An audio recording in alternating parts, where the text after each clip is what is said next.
It has been cloudy pretty much all day, but the moment that I decide to start doing this live stream, the sun shines. It makes this huge bright line right here. Well, for the people who are watching this after the fact, I am going to be forging a knife. So, let me go ahead and light the forge up.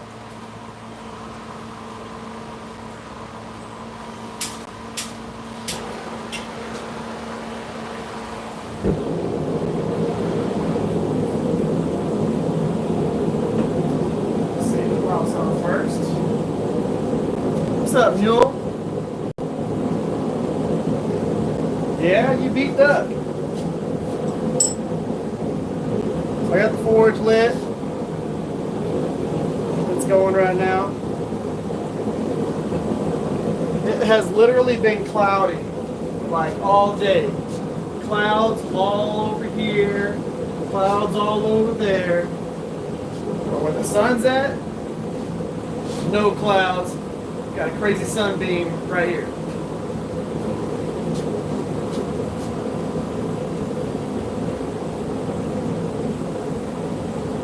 So,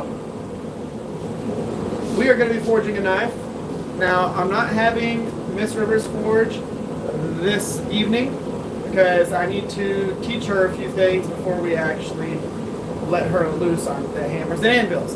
And some of y'all might be thinking, well, can't you teach her that stuff during the live stream? Sure, but I kind of want to actually give her a slight understanding of the forging process. Not so much how to forge, but what to do when you're swinging a hammer for the most part on an anvil. Because the last thing I want is for her to start this process and beat the heck out of the faces of my anvils by not swinging the hammer correctly. At least some of the people who are watching this have an understanding of what to do within, they've watched some forging videos and stuff like that.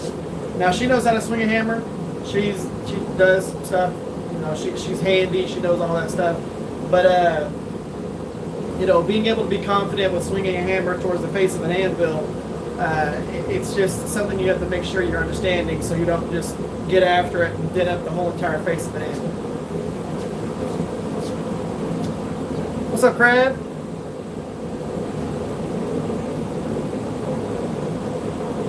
Yeah, this is definitely a plasma beam. This thing is like, look at that. That is like super bright light, just straight into it.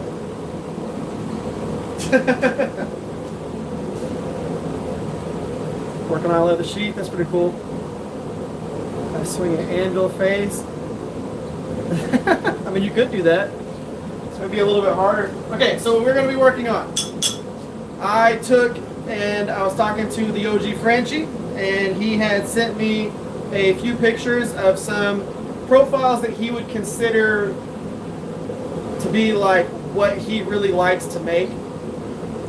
And I'm going to be forging it out of a little piece of random material because the profile is not super complicated. Now, these right here, this kind of profile, they're actually based on some designs like what I did.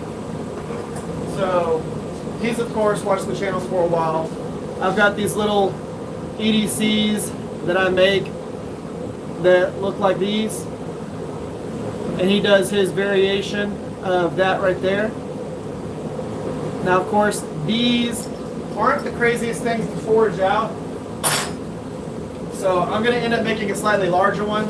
It's not going to be this big because that's pretty big, but it is going to be a pretty big version of it. And to challenge myself a little bit, I'm not using just a regular piece of bar stock. I'm using a piece of material that actually tapers from about 3/16 of an inch to 3/8 of an inch up here. It tapers from here to here. There's tapers pretty much everywhere on this thing. It's really chewed up. It's got a real uneven surface area. It's all banged up and everything like that. And I'm gonna force myself to forge that into a clean, kind of like a forged to finish version of this knife. And we're gonna go ahead and make sure that we can actually forge all this unevenness into a very flat surface and get a nice even uniform thickness throughout. I might do a distal taper towards the tang and a distal taper towards the tip and just have some fun with it. We're going to take this gnarled up piece of 5160 and we are going to turn it into a knife. So that little odd shaped, crazy angled everywhere piece of knife or piece of steel is going to end up being a knife. So now, you got to take it, toss it in the forge.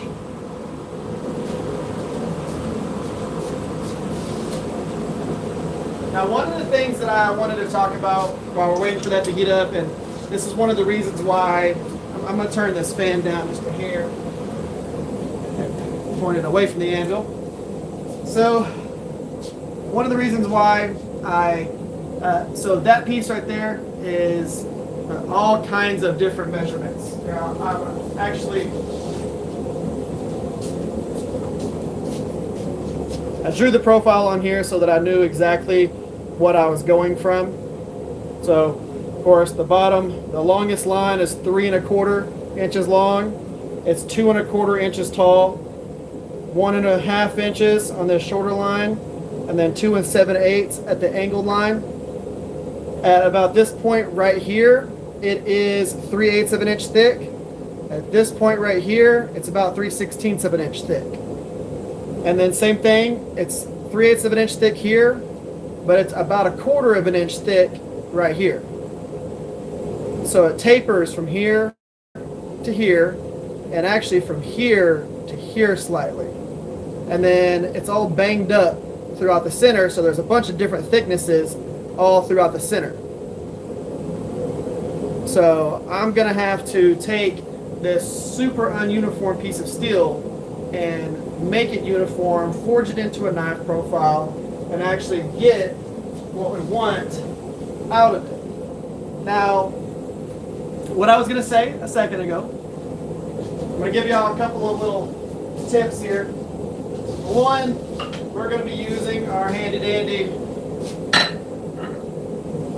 dog head hammer. We're going to be using our straight peen, cross peen, probably a little bit of rounding hammer action on there. All hammers by Two Bastards, Texas Smithy and Supply, right there. But anyways, we'll talk more about that in a minute. Now, a few of the things that I've seen people do in the past, and I was actually suggested to stop doing it a while back. By a while back, I mean like almost 2 years ago. So if you wear gloves while you are forging, I suggest that you stop.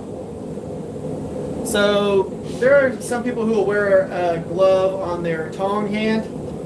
You know, they'll wear the glove on the tongue hand because, you know, the tongs can heat up, and sometimes it's nice to be able to put the steel in and out of the forge without the flames burn off all the hair on your knuckles. But that's fine. Whenever you are hammering, your hammer hand, whatever, you know, hand you're going to hold that hammer in, do not wear a glove on that hand. The reason behind that is you need to develop the calluses and everything that's going to end up making it to where forging is less taxing on your body. You need to develop that as you go.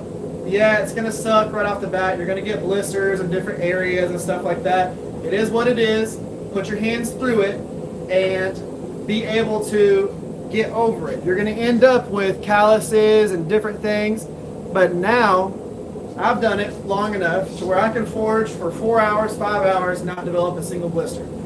Also, you develop better hammer techniques whenever you don't have that gap in between your hand and the handle. So being able to really index the hammer, you can do it way better when you don't have that glove in between your hand and the handle. Other thing, whenever you're swinging, okay, whenever you're swinging, you're not doing this as much, okay? This is not what you're trying to do. You're not trying to go like this whenever you're doing this. What you want to do is you want to be able to come down on your anvil. Now what's going to happen is the hand or the hammer is going to articulate in your hand like this. So you're basically pinching it between your index and your thumb, slightly resting these fingers on it, and you are bringing it up with your arm, dropping it down, dropping it down, dropping it down, getting used to using your shoulder and your elbow and a little bit of a flick of the wrist. And what's going to end up happening there is whenever I'm coming in and I am forging for a long period of time and people tell me you need to stop and take a break, I'm using a lot of my body, not just my elbow whenever I'm doing this, not just my wrist. I'm using the weight of the hammer, the rebound, all of this so that whenever you are forging, you don't get exhausted. Bring it up. You're not worrying about blowing out your elbow, getting super fatigued or anything like that. I see a lot of people go through and they grip the hell out of the hammer handle, or they bring their hand all the way down here. This is how you frame houses.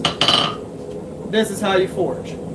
Now, of course, if you want to hold it back here, do it. That's fine.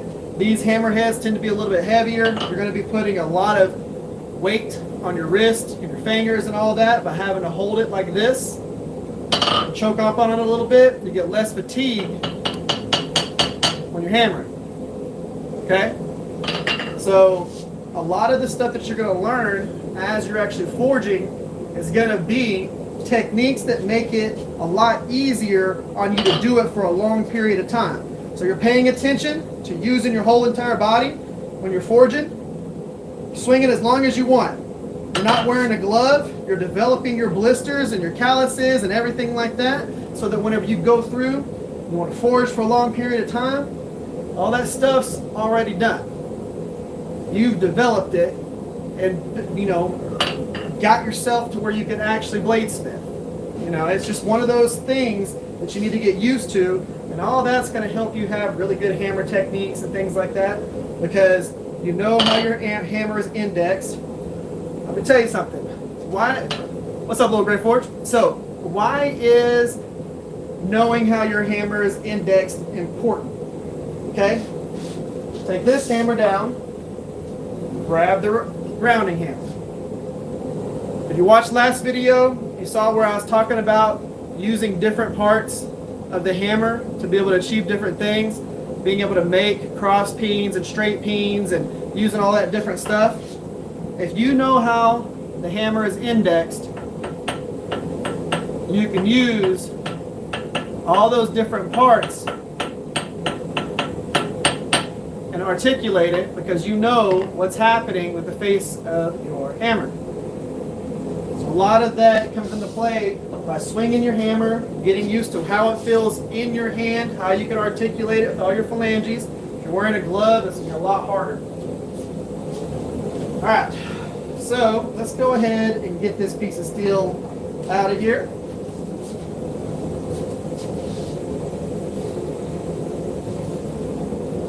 It's going to be a little bit unruly as we start off because this piece is weird. It's got a weird shape. So we need to go through and make it unweird.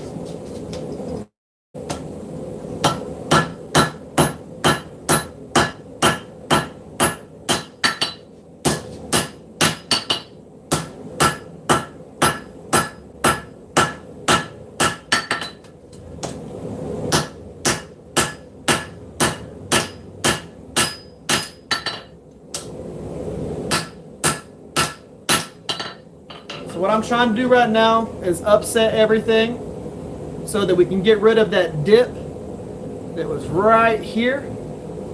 There was a big dip in there.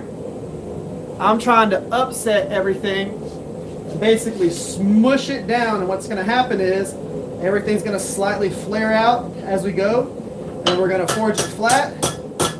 We're going to smush it down, we're going to forge it flat, we're going to smush it down, and by the time I actually get it down to the height that I want it to be, we'll have a pretty uniform surface area.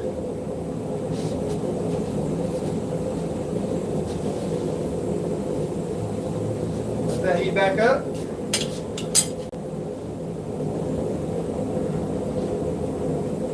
It's also the fact that leather shrinks when it's hot. Correct.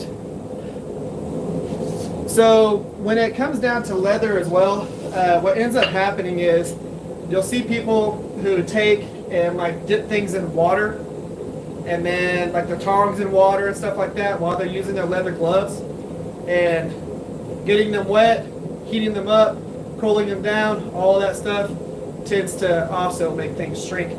But you'll actually develop more issues with a wet hand forging, because what's going to end up happening is your hands are going to sweat in that glove. Also, you're going to have water in there if you're messing with water or quenching your tongs and stuff like that. And what's going to happen is you're going to end up hurting your hand way faster than if you just let your hand develop calluses, and it's just going to be a thing. Yep, steam burns are a huge thing. A lot of people don't realize stuff like that. You know, it's a big deal. A lot of things happen whenever you go through and you don't just use the tools you have on you. And yeah, you should always have shop towels around. For one, I actually have a shop towel. But I have different things that I keep with me. I always have paper towels, shop towels, all kinds of stuff. And the reason why I say a lot of this stuff is because whenever I first started doing bladesmithing, blacksmithing, any of those things, I didn't have a teacher or anything. All I did was I watched YouTube videos like a lot of y'all do. You know, and you watch people like me do forging and do things like that, and you try and emulate what a lot of those people do. And I didn't really have anybody saying, hey, you shouldn't do this, you should do this, other than the random people who would pop into the comment section, and they would be super jerks about it. They wouldn't just be like, hey man, I just want to give you a little bit of advice, it's probably better if you do this, this, this, or this. They would be like, hey moron, why are you being stupid? Don't be stupid, and don't wear gloves, because you're going to end up messing up yourself, you idiot. And except for they would use like cuss words and stuff like that, and that's not very helpful. So hopefully, if you actually watch this video and you want to get into this, you kind of listen to those things and just get your body used to doing the thing that you want it to do. It's just like people who exercise and work out and do all that stuff. You get past a certain point to where your body is just naturally better at doing the thing. You develop those calluses and that tough skin to where you can do it.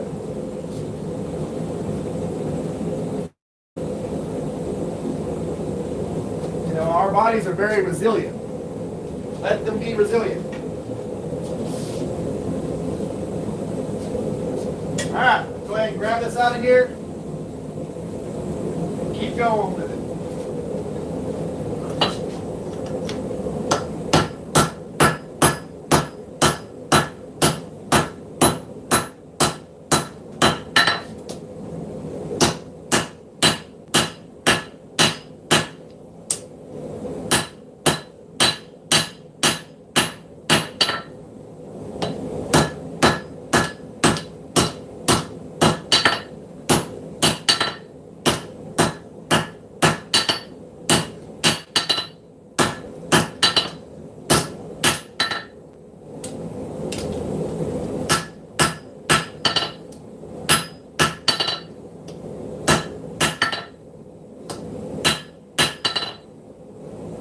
Okay, I've got that dip almost completely out of it. And we're starting to get a more uniform thickness throughout the steel to where it doesn't have that hardcore taper.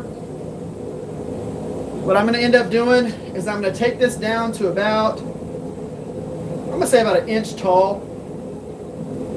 And then because we're going to end up forging out the bevels, we're going to get extra height out of it and everything like that. But I think about 1 inch tall, and we'll be good there. And then I'll be able to hold it easily with these bolt jaw tongs here. So that's going to go back in the forge. You that back up. And let's see here.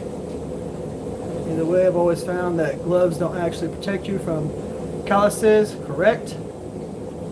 Middleman, that doesn't actually help any. What do you think about dipping tongs in water every once in a while?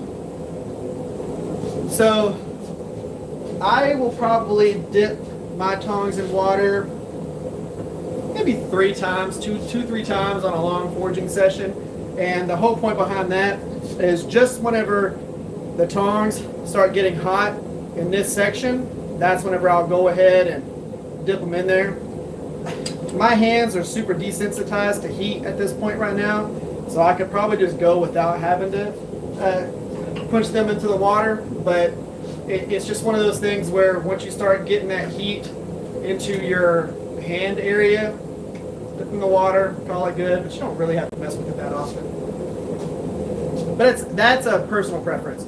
You can put them in the water as much as you want. So you'll have, like, whenever I'm doing the Dragon Forge experience or the Bavarian Blacksmith experience or any of those things, they'll have the tongs in the water almost all the time. So they will just be forging and boop, pop the tongs in the water, and then whenever it comes time to get the steel out of the forge, they'll just take it out of the water, start forging, doing their thing, pop them back in the water. So it's really up to you. You can have your tongs in the water the whole entire time you're forging if you want. It is a complete personal preference.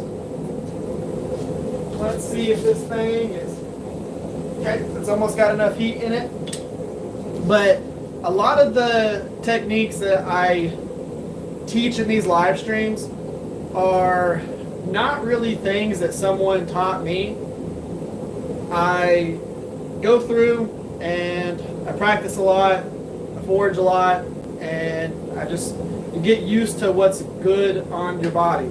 And I have watched different videos. I'm a YouTuber. I watch other YouTubers do their thing, and it's just developing a skill as you go along and figuring out what works and what doesn't work. Like I said, I did the glove thing for a while, but then I hit a point where I was just like, you know what?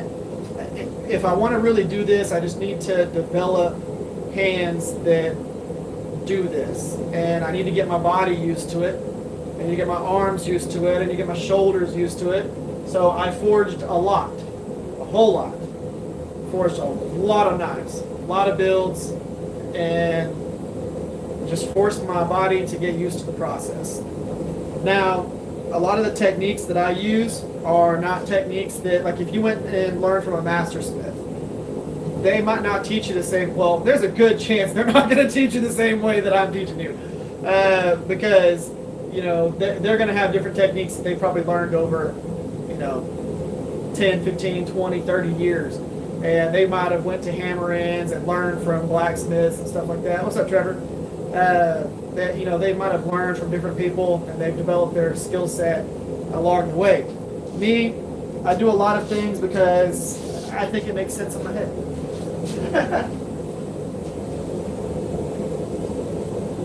So, a lot of the skills or techniques that I have are based on things that I've just learned in the process of doing this.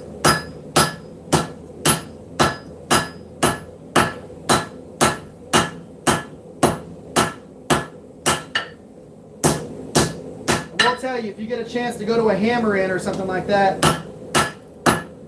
do it. Makes your learning curve way smaller.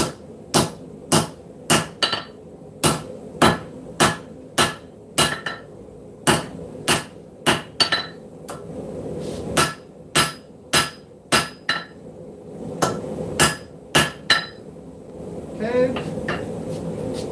We got a pretty thick guy going on there right now.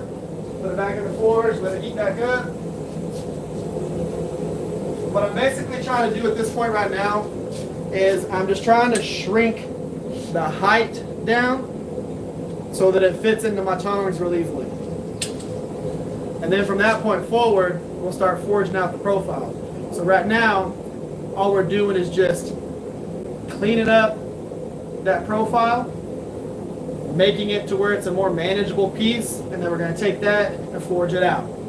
Now, I was watching an episode of Forged in Fire where they had one of the,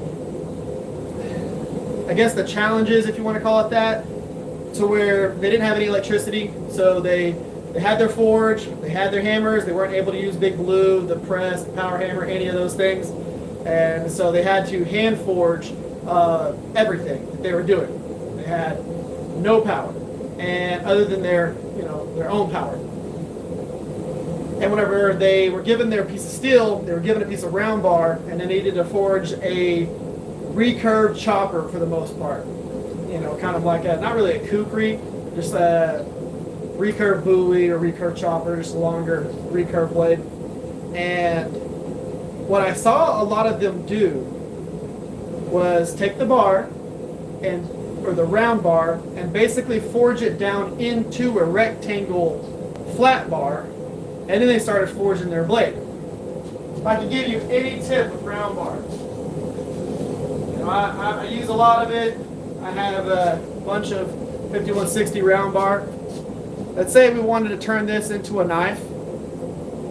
Basically all you got to do, unbanana that banana, make it straight, make it to where it doesn't have that curve into it, and then instead of trying to flatten it into a piece of bar stock, just take the end of it, pretend this is your anvil, pretend that it's flat and straight, hang it over your anvil just a little bit right here, hammer just behind the edge, and create a spike. So you're going to come in, you're going to forge down into it, and you're going to go and you're just going to turn it on a 90. And what's going to end up happening is you're going to create kind of like a little bit of a mushroom head. The center of this is going to start mushrooming out, and then you can start tapering it down, but create a spike, and that's going to be your tip. So then all you got to do is start flattening back from that, but you already have your tip forged. It's really easy to forge a tip on a round bar. It's easier to forge a tip because you're just forging out a spike. And then you already have your tip done, start forging your blade. If you forge it into a rectangle, you then got to come in and knock the corners in and forge a tip. So you've forged this section twice. You didn't need to do that. If you're going to go ahead and start moving all this material, why not just forge it into the tip, into the point, one phase, and then flatten it all. Your tip's already forged, you start turning into flat bar, you're already done. If you're sitting here and you're forging this flat, and then coming in and trying to knock the corners in and to create a tip, you're going to do twice the amount of work. Don't do that. Do a lot of this stuff to make our lives easier. Don't make it harder on yourself.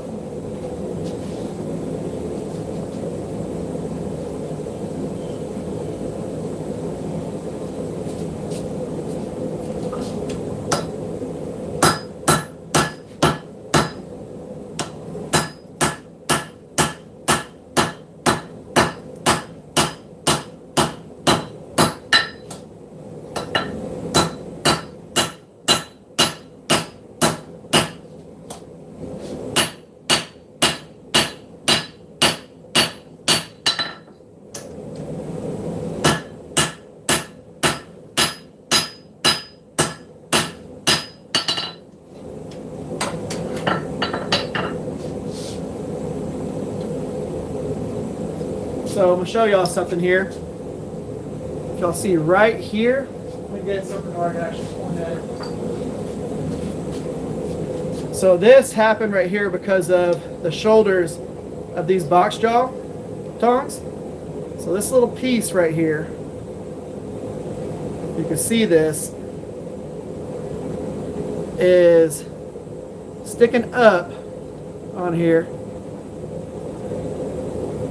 I can actually get the tip of this. There you go. If y'all could see that. If I wasn't paying attention, what would happen is I would have folded this over into this section right here. and I would have forged it in to the side of this. So just that little piece right there, what'll happen is if you go in and you forge that down into the piece of steel right there, you're going to end up with a little cold shed. And what's going to happen is whenever you go and you start grinding this thing flat or smooth, this little piece is going to pop out of there, and you'll end up with a divot in your steel that you're going to have to clean up. So you got to be mindful of stuff like that whenever you go through and you're doing this forging process. You see something like that, don't just hammer it back in. Lift it up a little bit and remove it. Move it with a pair of pliers or whatever, and that way you don't end up with that piece being forged down into your blade. If you got a little bit of an edge or a ledge on there and you don't want that forged back in, take yourself a file in here, file that edge down.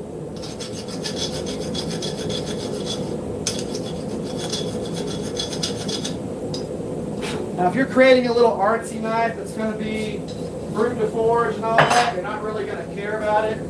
If it has a little bit of extra dents or anything like that, you're going to think it's extra character. But if you want something to have a really clean spine or a really clean handle area, you need to make sure you're paying attention to those spots so you don't end up forging that in. It pops out later, and then you got to do a whole lot more hand sanding and a whole lot more work. Let's see here. The force, and it becomes a shape of sheer willpower. I like that. First of all, why is Spider-Man using the force? Hammer-In in Piedmont, Oklahoma. Plus, there's going to be a Hammer-In on November 16th, where I'm actually going to be doing a demonstration for the Texas Farrier Supply. So I'll be doing a live forging at that event. I'll also be doing it at the Conroe show. So the Conroe show here in Texas on the 9th, I'll be doing I think on the stage judging with Doug Markharda, and I'll be on the stage judging knives with him and talking and all that, and then I'll do a demonstration there as well. I think I'm the only person doing a demonstration at that show.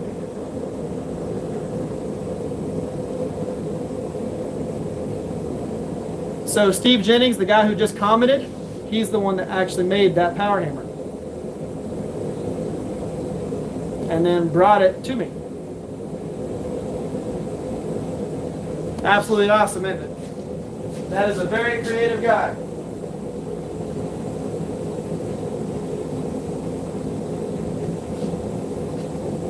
And I absolutely love that thing. I don't use it a lot in the live streams because I want y'all to see how to do this with your own body, your own arms and hands and all that stuff, because not everybody has one of these, but most of y'all have these, and you can get these, and you can get these, and you don't have to get an anvil, you can just get a chunk of steel if you have to. But these are things that you most likely have that not everybody has. So if I'm trying to teach you how to do something on that, I'm trying to take that and convert it to what you're going to do by hand, it's not super easy. So I hand forged all of these because only a few of y'all have these. It is not quiet, but it's not super loud. But it's not quiet.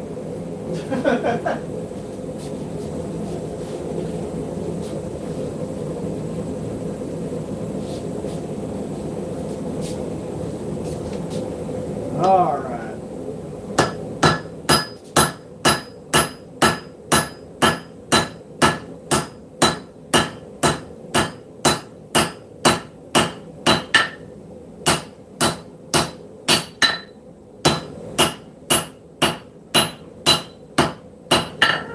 So, y'all probably aren't paying attention to one part that I'm doing here.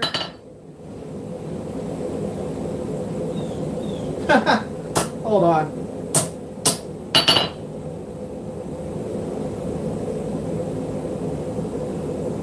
we're gonna have to use a different piece of steel. I'll show y'all something. Look at that. Beep.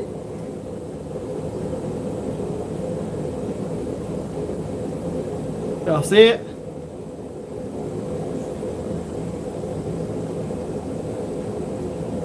We don't want to forge that into anything, do we?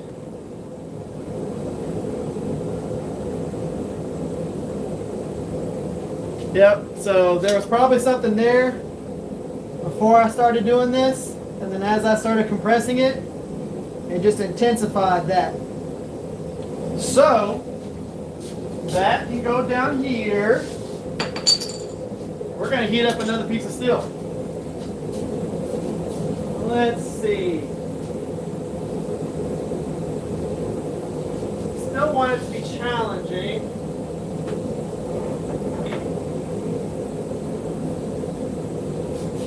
How can I make this challenging on myself?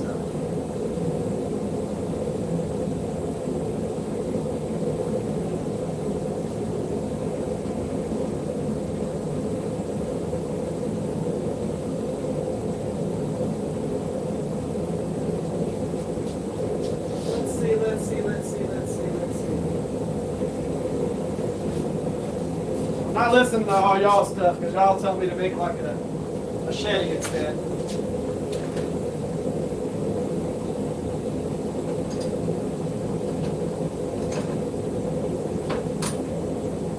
I know y'all too well.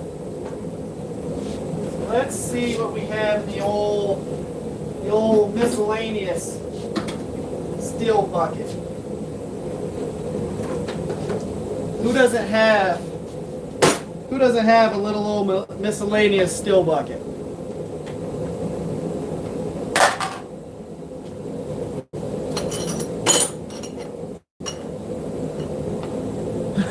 Oh, my 1095 miscellaneous steel bucket. That's how often I use 1095. Take a little chunk of 5160. Another piece of 5160. Probably use that. That's a possibility.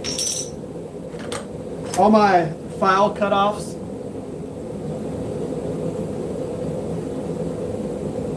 Got a whole lot of file cutoffs from back whenever I made a lot of file knives. Big old chunky mill bastard file. Oh hey, there's some of the copper kumai from the Gayuto challenge that I did. Some failed sandmine billets.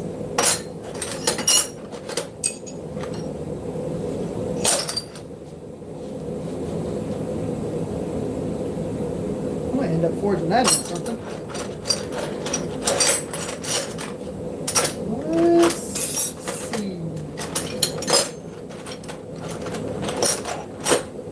Cable Damascus.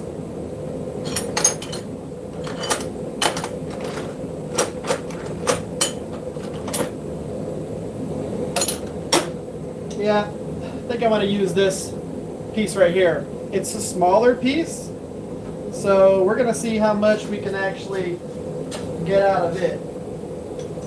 Still not small enough to make that. Let's get some dimensions on this. First, let's make sure I don't want to forge it out of something else. I kind of want to forge it out of this.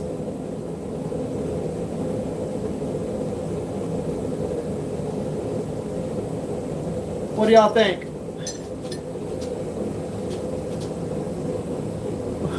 Which piece of steel do you want me to forge it out of? They're both. So this one's just over 3/16 of an inch. This one's 1/4 of an inch.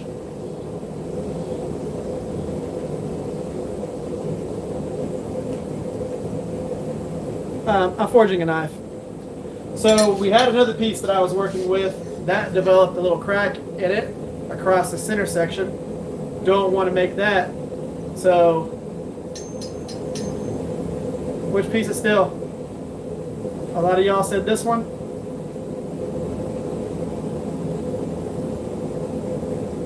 All right.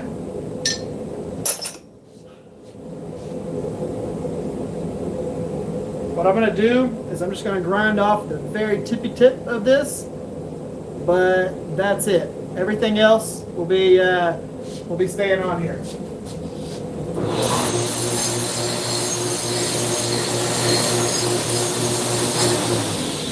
All right, that's what we're forging. It's going into the fire. What's up, Elijah? How you doing?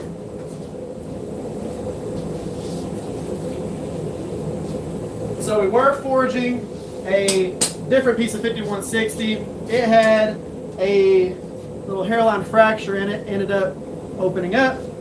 So the good news is it opened up in the beginning part of the forging process and not an hour and a half into this. So we went through the random miscellaneous bucket of cutoffs and everything like that and got after it. Yeah, it's going to be kind of a freeform. We're going to be doing something kind of sort of like this, so that shape actually kind of works about it. You're talking about the fact that we're in the 90s and we actually have clouds. That's one of the nice things. Like right now, I can actually open this door up and have it open. Now, of course, they said that last week, so they said that this last week, those high temps, those were the last of the high temps like that. Everything else is going to be like low 100s, upper 90s to in the 80s for the rest of this. Do I believe them? No, because I live in Texas, and Texas doesn't give a damn about what the forecast thinks. They'll be like, it's going to be clear, and it's like a tornado outside. So, yeah. So, let's go ahead and make sure we're doing good. Got this heating up. So, I'm only using about half the forge right now. I've got a block off plate inside the forge, so we're only using about 9 inches of the internal chamber, not the full 18. And that's going to help decrease the amount of propane that we're burning right now. I'm only running about 15 psi on there. Yeah, summer never ends in Texas. We just have like cool summer. We have summer with a chance of snow. We have summer with rain. We have summer with wind. We have the summer where the grass grows and the summer where the grass dies. That's just the way everything goes. Now, one of the things that if you're going to get into doing bladesmithing, blacksmithing, whichever part of this that you want to get into, you need to be looking for things like that crack. Because what ends up happening is a lot of the times whenever you have failures in a knife build, it's found later in the build because you weren't paying attention to different color shifts and stuff like that. Like if you're doing a layered billet and you're not paying attention to the different colors in the layers, or if they're actually like a pretty uniform color, all that, and you forge that whole entire thing out and you get a D-lam later, you know, you'll have times where you've had a crack in it the entire time, but you weren't paying attention to the surface of the steel as you're forging it. And what ends up happening is you either find that crack in the quench, or you find that crack, you know, at the end of the profile, and then you have to start over, and you spent an hour forging or whatever, and that's what sucks. Be on the lookout for stuff like that so you're not screwing yourself over later.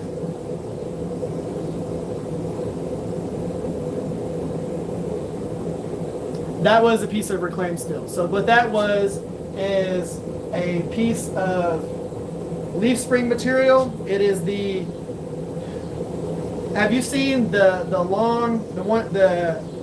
Ford, I think it's the E450 leaf springs, where they have that helper spring at the very bottom that's about 5/8 of an inch thick, and it tapers out to about 1/4 of an inch. So it's the very bottom. spring that's just straight, and it has the thick center out to the thin, and it's going to be on the bottom of the leaf spring.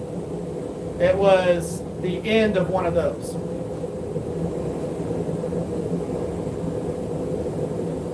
And I've forged that into several other pieces.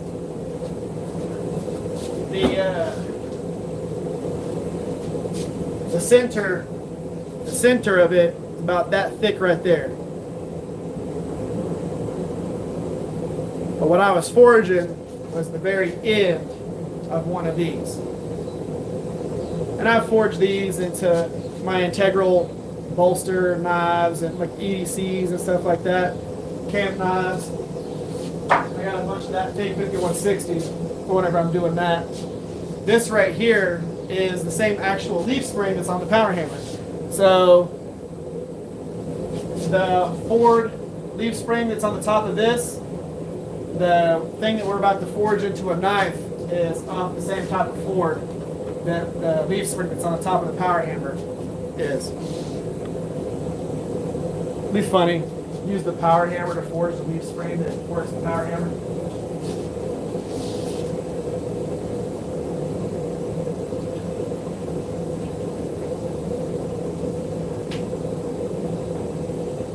All right. You're hot enough to start doing this thing. Same process. Get after it, bring it down.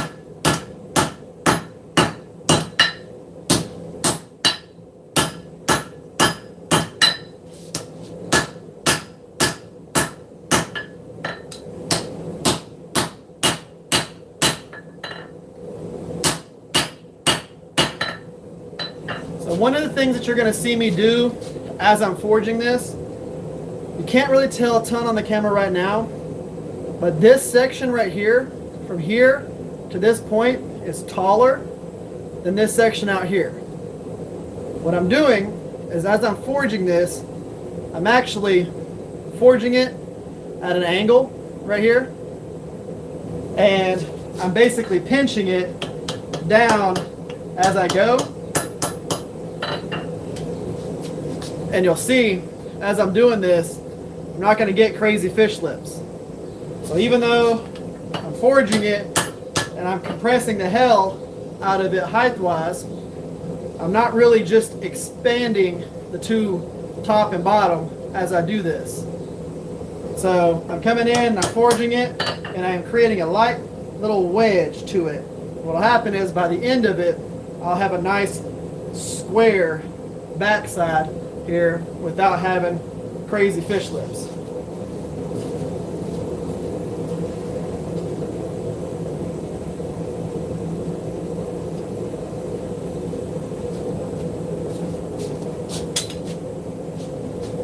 I'm trying to direct where everything's going.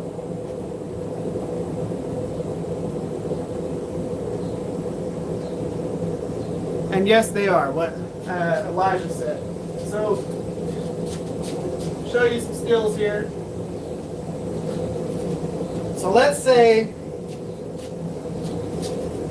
I wanted to forge these.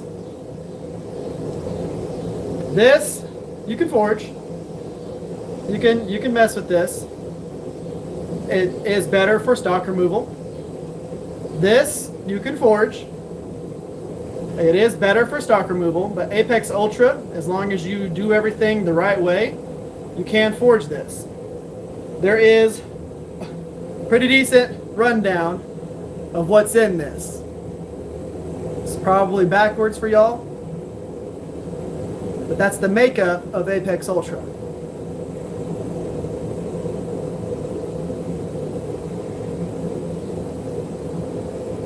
And that's SC125 and the makeup of it. Now, you'll have people who will forge lots of different skills, but most of us are going to be forging high carbon and stock removal with stainless.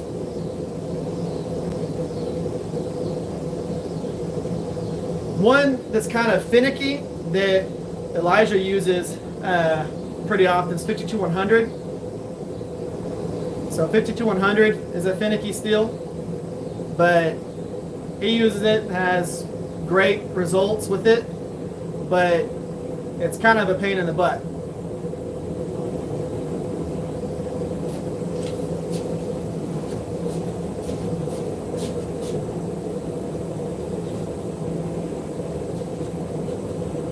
You need to forge that stuff hot.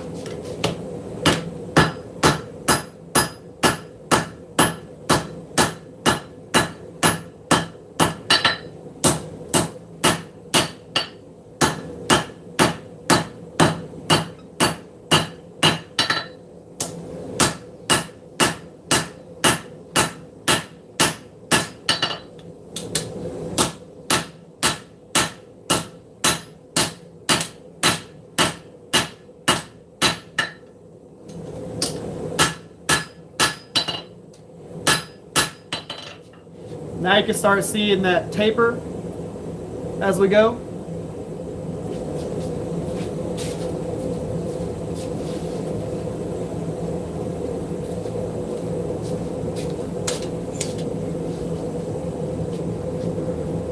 Let's see here.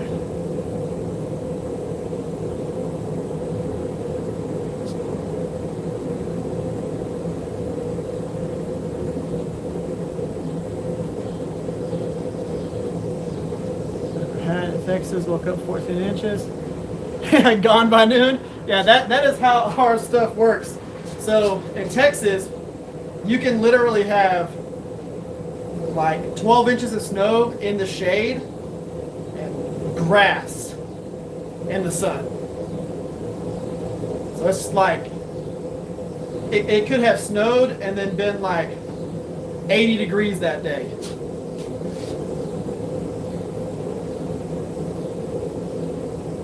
Yep, 1080 is absolutely, it's one of the best things to start with. As one of the easiest steels to heat treat, it's one of the easiest steels to forge. You can't really screw it up.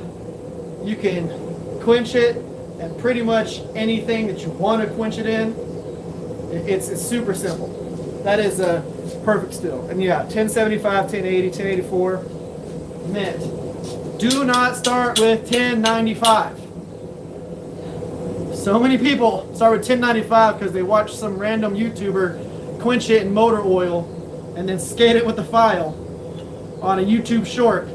And they're like, I can quench 1095 in oil? I can heat it up in a coal forge, quench it in motor oil, and have a good knife? Those people need to stop doing that. I saw one person literally quench 1095 in a red Solo cup of water. Red Solo cup of water. Quenched it. Psst. Get after it if you want. All right. Awesome having you here as always, man.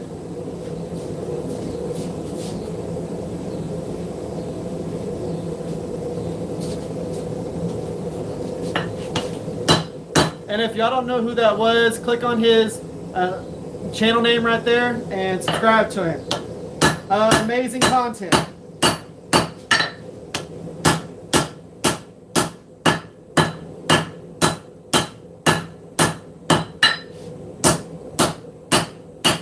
Some very crafty builds and real good education. Like if you want to learn some of the metallurgy terms and words and all that stuff, that is the guy.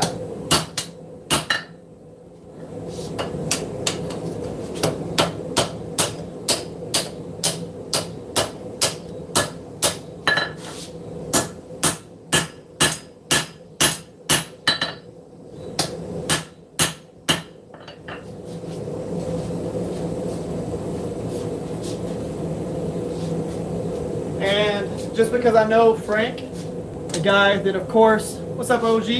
That guy who makes my hammers, Frank. You know, Two Bastards, Texas Smithy and Supply. Cool thing about him is he does not care that I shout out other hammer makers. So the guy I was just talking to, Fire Creek Forge, he's the one that made these hammers right here. So these are my big old rounding hammers. This side of this rounding hammer and this rounding hammer are like if you took a softball and had the same radius as a softball.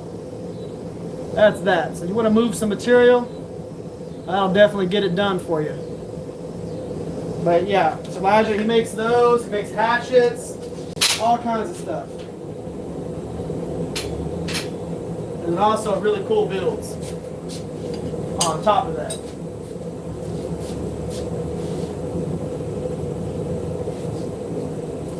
That keeps heating up.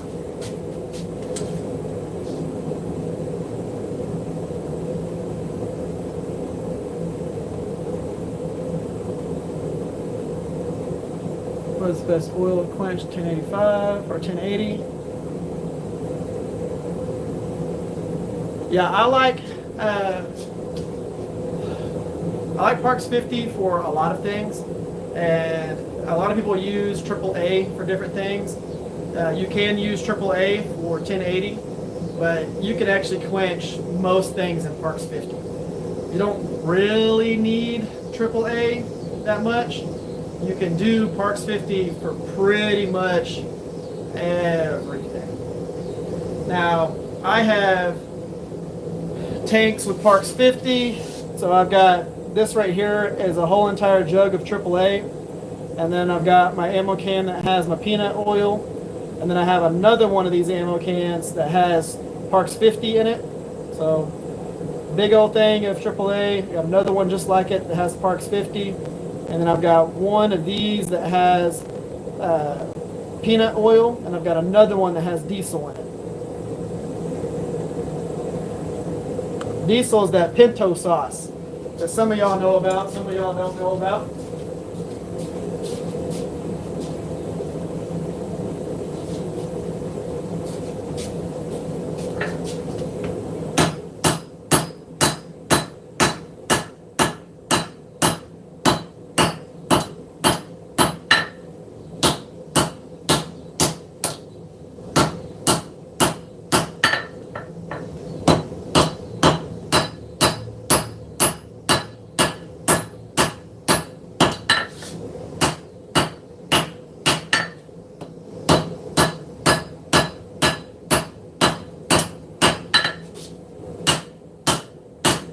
I want y'all to see how wide I've been able to get this steel here. So that to that, I've almost doubled the thickness just by forging it down.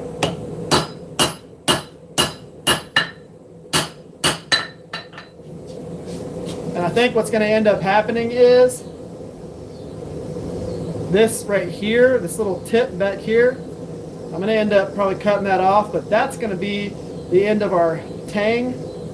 And this section right here is going to be our blade. Of course, it's going to be forged down quite a bit from where it's at right now.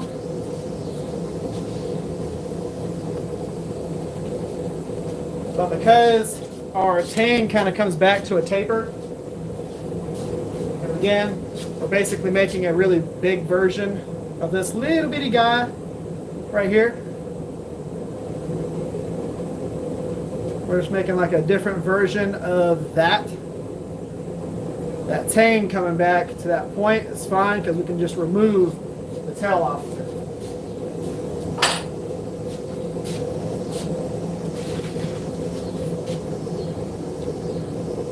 It's okay to be late, Bob. It's awesome to have you here. First knife, you can sell some canola peanut oil from the kitchen, correct? I use peanut oil a lot. I pretty much exclusively quench 5160 in peanut oil.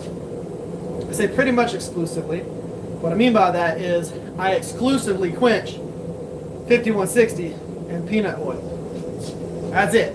I don't quench it in any other material. or any other liquid. It is all peanut oil for 5160. All I do is I heat it up to 120 degrees and then quench it.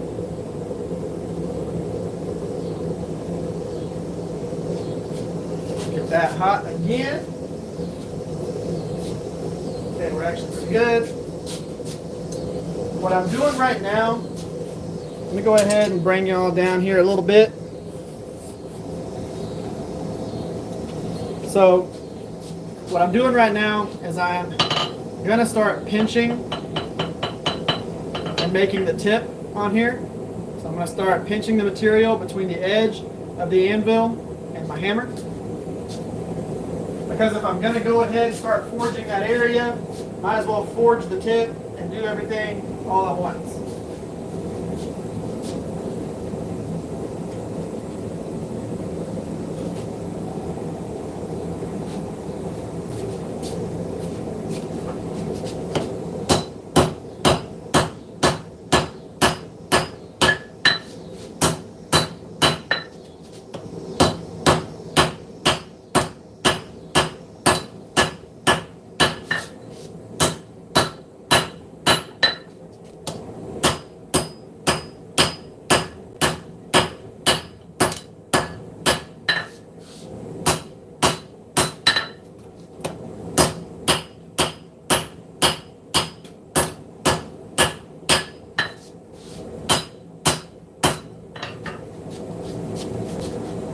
Move you back over. You see what we got going on right there? Watch what happens to that as we forge this.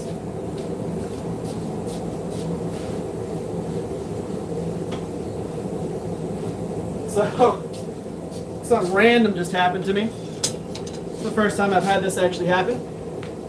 So, I just took a piece of slag, laid it right on my tongue. So I'm gonna end up with a little burn right there. It cooled itself down pretty quick because my saliva got after it. I can feel exactly where it hit right there. That's it's a spicy. It's spicy. Yeah, I just popped straight up, landed right on my tongue. Little action. What's up? How you doing? Paint can of old motor oil. Hey, you use what you want to use. It's all up to you. I don't use motor oil. That's not my jam. But I'm not going to tell you to stop using something that you have success with. If you have success with it, keep doing your thing. Again, Otis here quenches in diesel. Would I suggest everyone to start doing that? Nope. He does it and has success with it.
And there just went our little piece.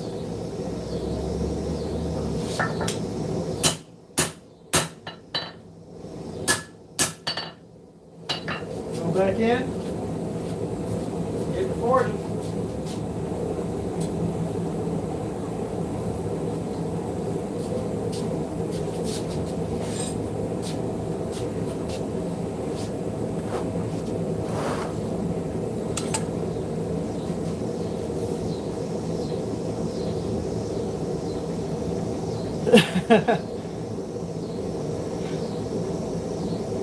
What's going on, Coulter? How you doing?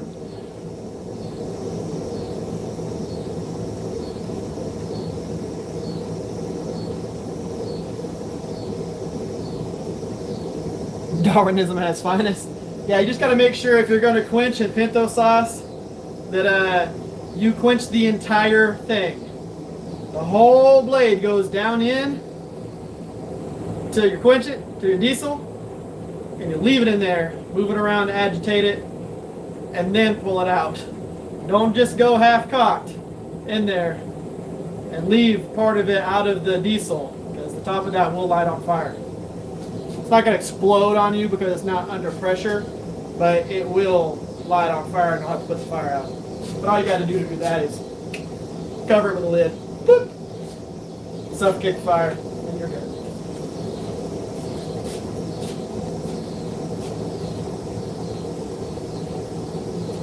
It's going to be interesting to see how this turns out.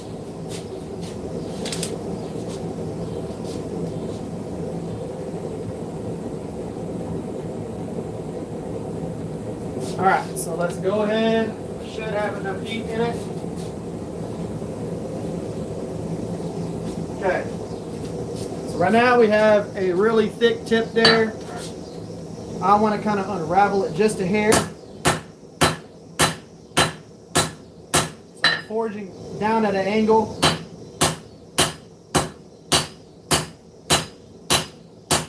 If I unravel it, I mean, it's kind of twisted to one side. I just want to work that out.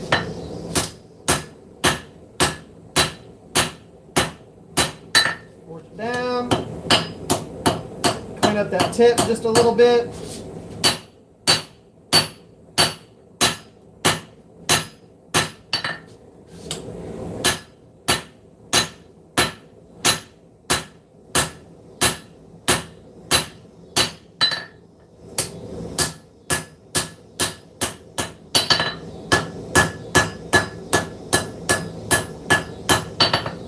Isn't it crazy that you basically have a blade shape now?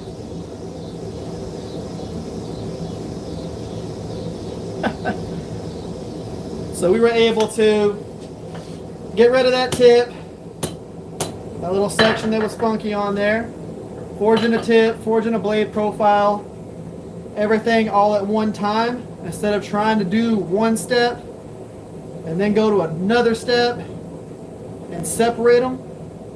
Do it all at once. Make your life easy. Now, of course, what we're going to end up doing, we are going to compress this down just a little bit more. That's too tall. Don't want the blade that tall.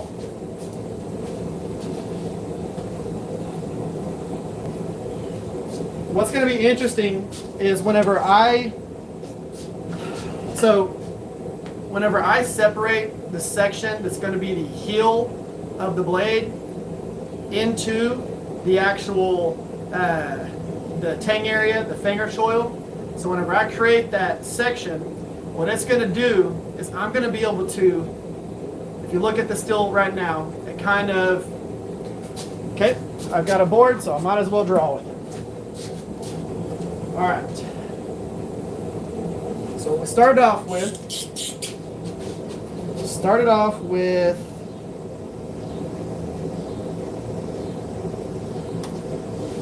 this right here. That's what we started off with. What I just did was I created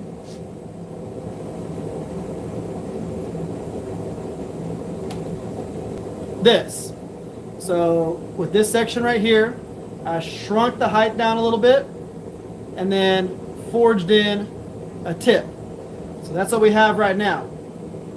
What I'm going to do next is I'm going to flatten this area out a little bit, this section here.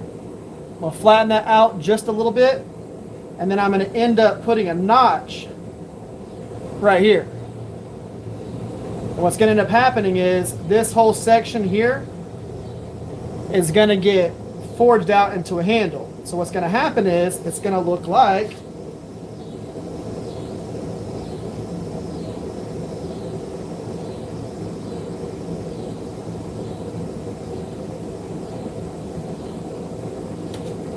this.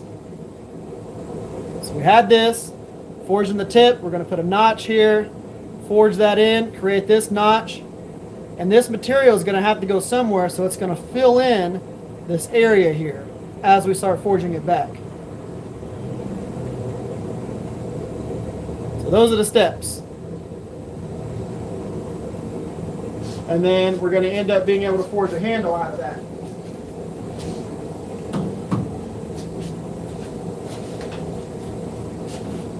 Alright, it's hot enough. Sure.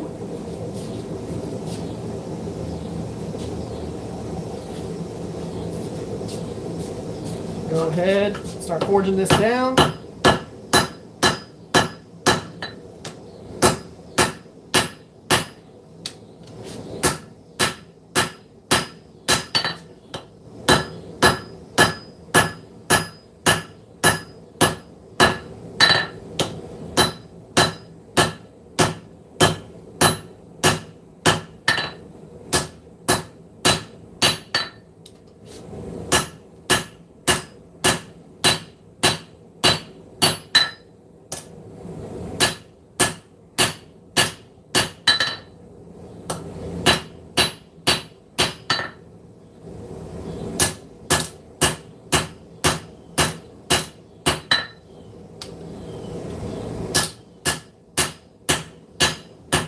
A little bit of Planish and blows. Keep everything even as we go. Now, because we're going to be forging in bevels, we need to shrink this down quite a bit, because right now it's super thick. We're still well over 1/4 of an inch thick. We need to forge this down, or we're going to end up having a lot of blade come down when we start forging in those bevels.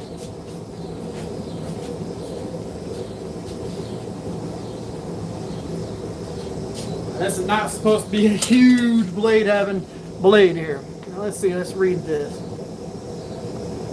Second time to brush up on the 5th. You don't have to worry about the series going.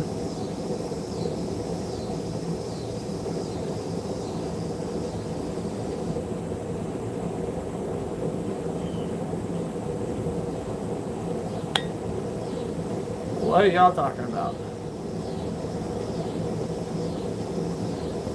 Okay, now I see what you're talking about. I was like, what is this conversation that y'all are having right now?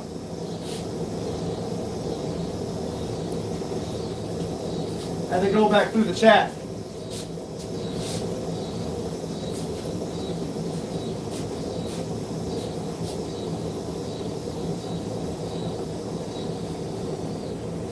So remember, whenever you're trying to get into this and you want to learn material management, which is what we spend a lot of our time doing with bladesmithing, is going through and getting the steel to go in the direction that you want it to go and not in the direction you don't want it to go.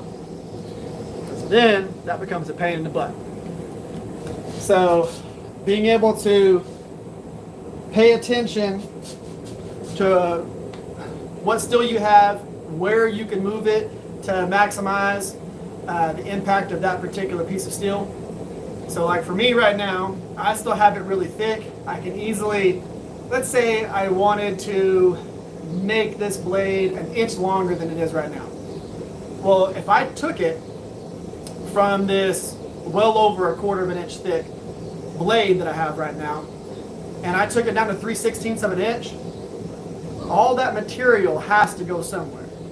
So think about it like this. If you have a piece of steel and you want to make it half as thick, you can easily, in your mind, take that piece of steel, split it down the center. So let's say this is how big the steel is. If you split it down the center, you now have this much steel. So just by taking and forging that thing half thickness, you can add that much to your blade. So you always have, I don't seem like the most bookish kind of dude. That's because I'm not the most bookish kind of dude. But whenever you're thinking through the amount of steel that you have, always know that you can leave it a little thick in certain areas, and you can put that steel wherever you want later. You know, that's one of the things that I tend to do. I'll get to choose, okay, I actually want to put this material into the tang, so I'll leave a little bit of extra in the ricasso area, and I will move it to whatever direction that I want to move it later.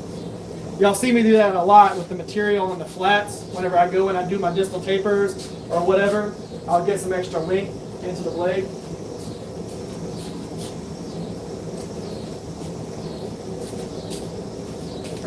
Okay.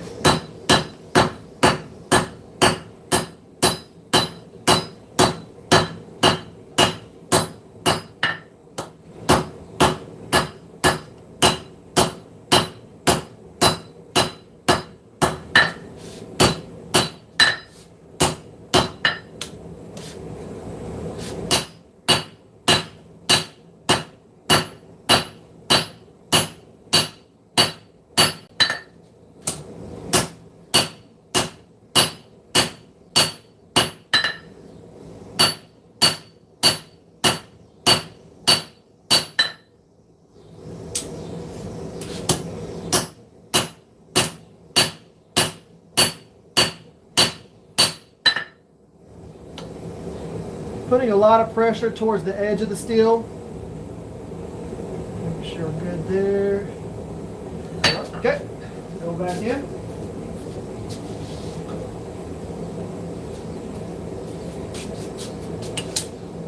So basically I was reversing the spoon effect that I was getting there with the I-beam, where everything's flaring out towards the edge, just getting rid of that flare.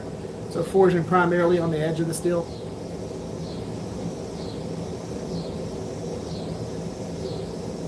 How much I need to make a petty knife. Just, you can easily take your piece of steel, and I've got friends that do this.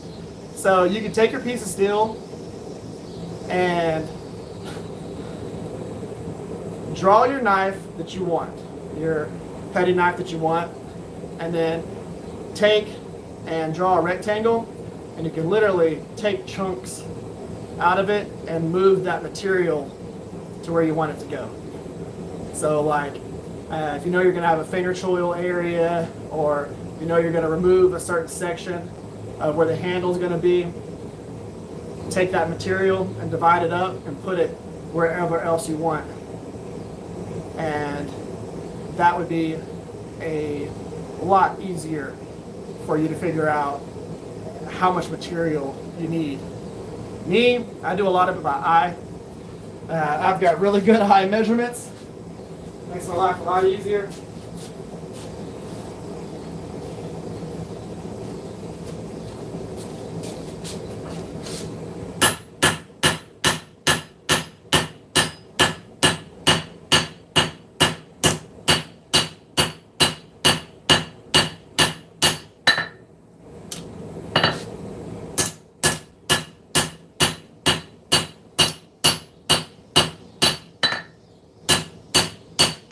Okay, so I have everything kind of where I want it. I'm going to switch it over, grab it from the blade side.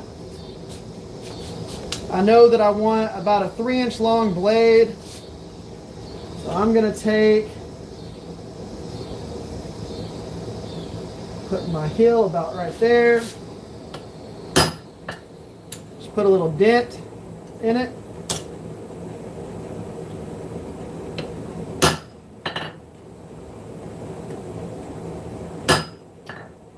Okay, got my little dent. That is going to be the transition section from the blade into the handle. So all this crap right here is going to be our handle.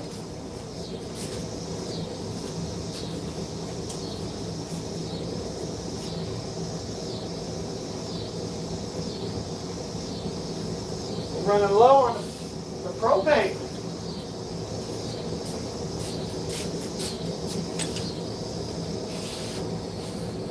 We might just be seeing how much I can get knocked out before this propane decides to stop.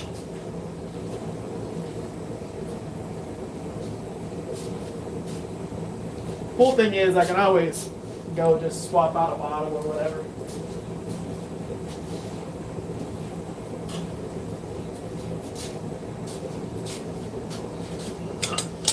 course, the next two heats are really what changes the whole entire profile on this. But yeah, if I run out of propane, I'm gonna have to go and swap out a bottle. That takes me like 5 minutes. So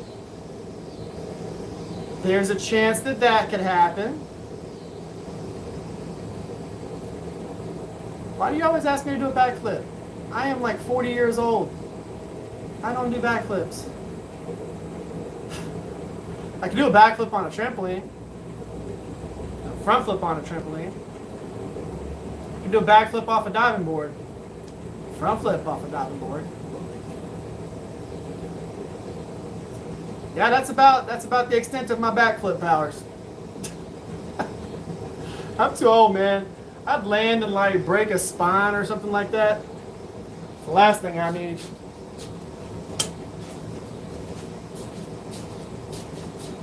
I can just hear the forge. I can hear it dying down. I'll probably have about another heat and a half out of this propane tank. Maybe 2 heats.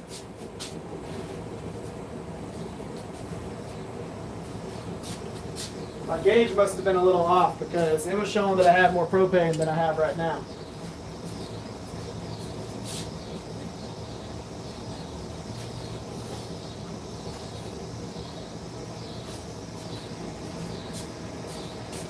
All right, get into that little notch. Come in at an angle.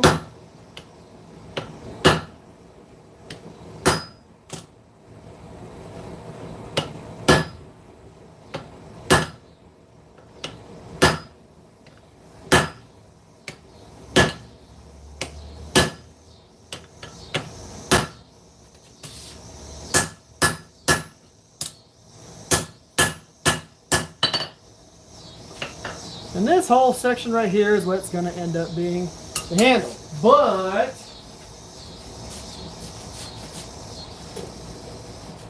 y'all are going to have to bear with me for just a second.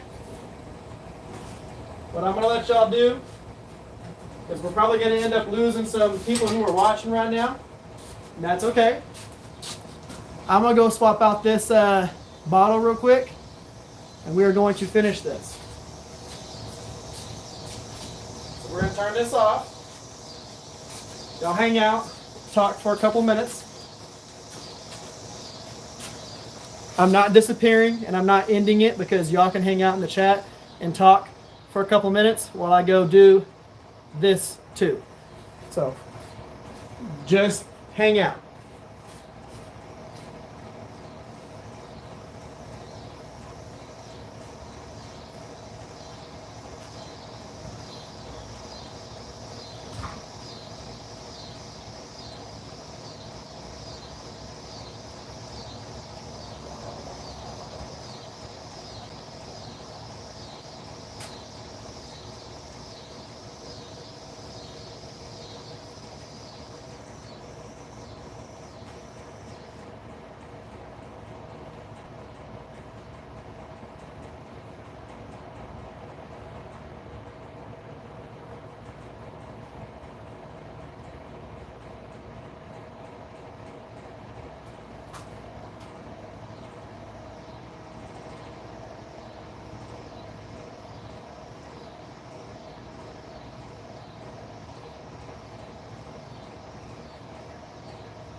Well, Frank is definitely a huge channel sponsor. We're very appreciative of Frank and all of his support, Frank and Nita. Had the pleasure of meeting them in person. And so, hi. We hope you guys are having a great day. Thank you for sticking around while he runs to the store to go switch out propane that he didn't realize he was low on. I think we have like 3 tanks here. So, hello, Coulter. And Alec. And so yeah, we have a dog head hammer here, one of Frank's hammers. Several of Frank's hammers. I mean, like, I think that I'll be able to handle it. I have almost as much confidence in myself as Eric has in himself. So, it should be an interesting ride. For sure.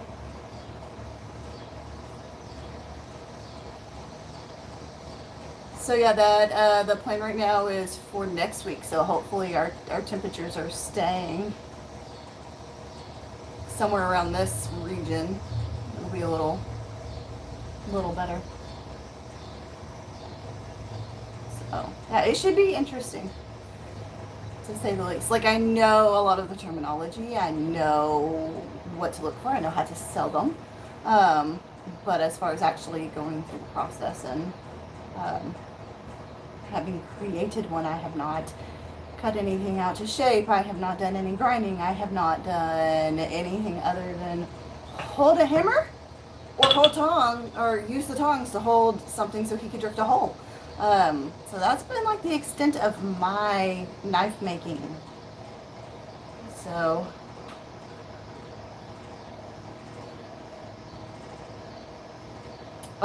yeah.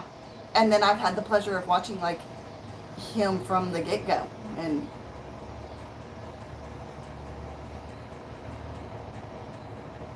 I mean, you know, real feel of 90 is more pleasant than real feel of 100. I have lots of theoretical experience. Lots of theoretical. So we have, he definitely maps things in his head differently than I do. So, oh, well, I appreciate the compliment, Mr. Jennings.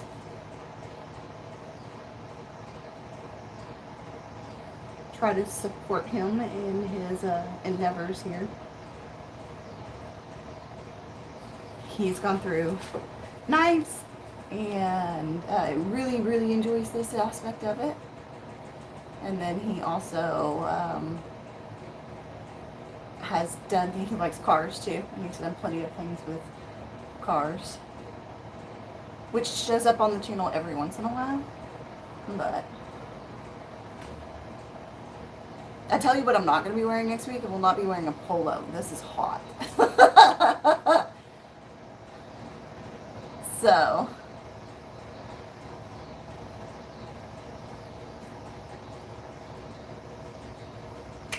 every little bit helps. You know, every little bit helps. I mean, everybody deserves a good support system, right? Whether or not it's a significant other or a good group of friends, excellent coworkers, everybody deserves a good support system. So, I mean, that's the saying. I don't know if it's necessarily true all the time. I just saw that, there he is. Man, he ran.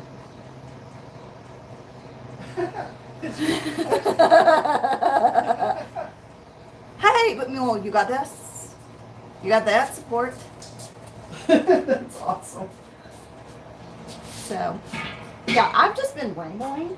No joke. I literally just drove and did a exchange. So, Thanks. This is awesome. About living in a moderately sized town? He may have. I don't think he went very far. That is the advantage. We do have 2 gas stations pretty close to here that if he was able to do an exchange, it That's all it would have been good. It's just not our ideal situation to go and get them done. So No, like the best part about going and getting your tanks filled versus paying for an exchange is the propane costs a lot less. yeah. Having it filled. So yeah, I think there was only like 1 stoplight in between either one of the gas stations he would have went to. So, you ready? Seriously? We still have the 50-something people. That's awesome. Yeah. Oh, yeah. No, That's because my wife is more entertaining than me. That's like for me to know. I don't need anybody else to know if he's a good kisser. Like, I am jealous enough to make... Going 120 to get propane? Yeah. Have fun, babe. It's a 45. It'd be 120 and a 45, not 40. I was in her van. If I was in one of my cars, it'd been way easier to do that. I haven't even got to show y'all. So, for a lot of people who don't know this about me, one of my other hobbies is cars. And one of the cars that I've recently been messing with, I got rid of one of my vehicles, got another vehicle. It's a BMW wagon, so it's like a station wagon. It's called a 535 XI, and it's all-wheel drive. And on one of the tunes, it's got 3 tunes on it, 3 maps. One of the tunes is 450 horsepower. One of the tunes is about 580, and one of the tunes is about 680.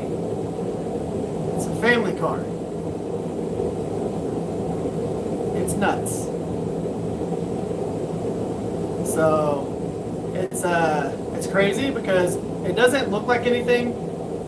Like, it doesn't look fast. It's a sleeper because I just drive it to work and I wanted a ridiculous car. So it's So let's see it on video. Okay, so real quick, while we are doing this, we're waiting for that to heat back up. I'm gonna bring y'all on a road trip. Not a road trip. We're not going in the car. But seeing how, you know. By the way, there's the shop space in my backyard. So while we're waiting on that to heat up. Of course, that's the van that I just went and got the propane in. For people who don't know this about me, that is the car that I you know, some of y'all have seen.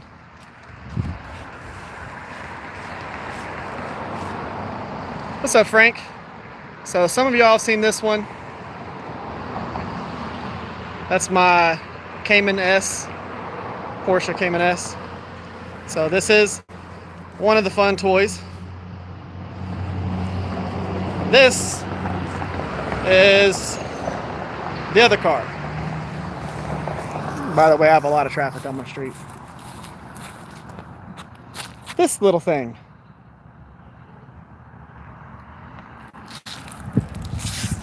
That little guy is, you know, it's a fast car. But yeah, a lot of people, all they see is the knife stuff on my channel. They don't really ever see the cars or anything like that because I get okay views on the car content. Like,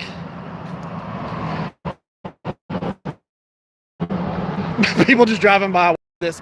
So I get okay content or views on the car content. Like, that's got a lot of stuff done to it. But this one right here, this is the really fast one.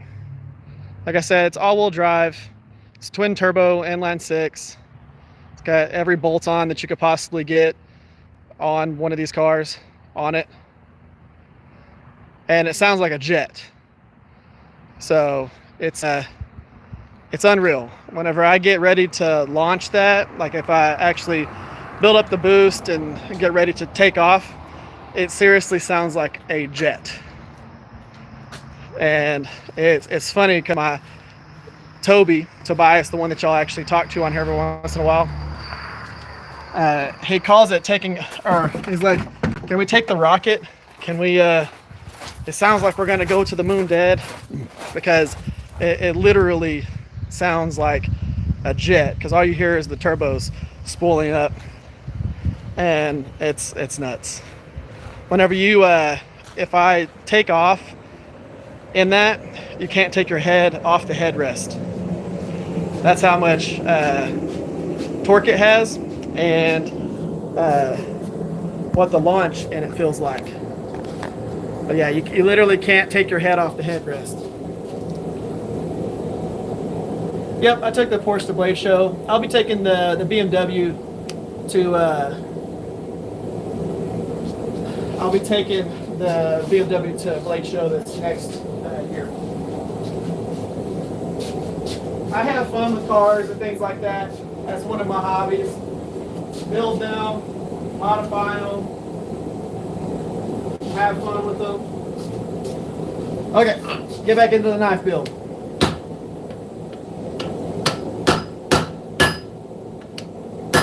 Create that wedge. Make sure that you're forging it back down into there, the material, so you don't cause more work later.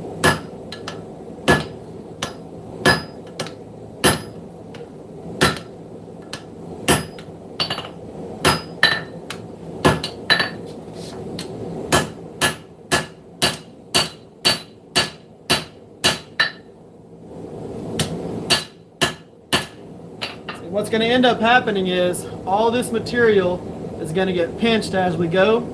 It looks really weird. This is a very weird profile right now, but whenever it's all said and done, it'll look like a knife.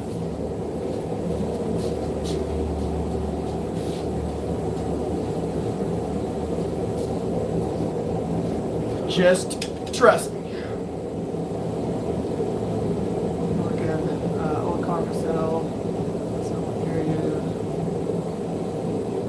Yeah, that's one of the things that you have to do. So if you want to get a particular car, you need to be able to get it when you can get it. That's one of my big things. I like to be able to drive any of the cars that I've ever wanted to drive. And what I end up doing is I'll buy a car, work on it for a little while, make it look awesome.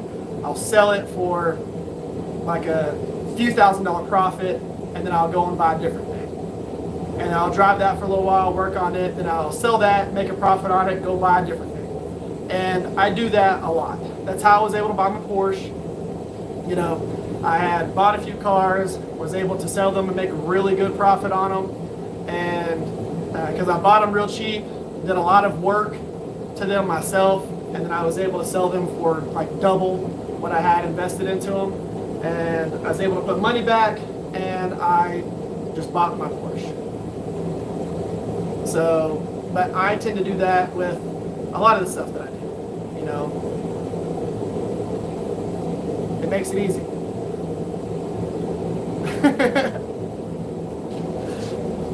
By the way, what's up, Frank?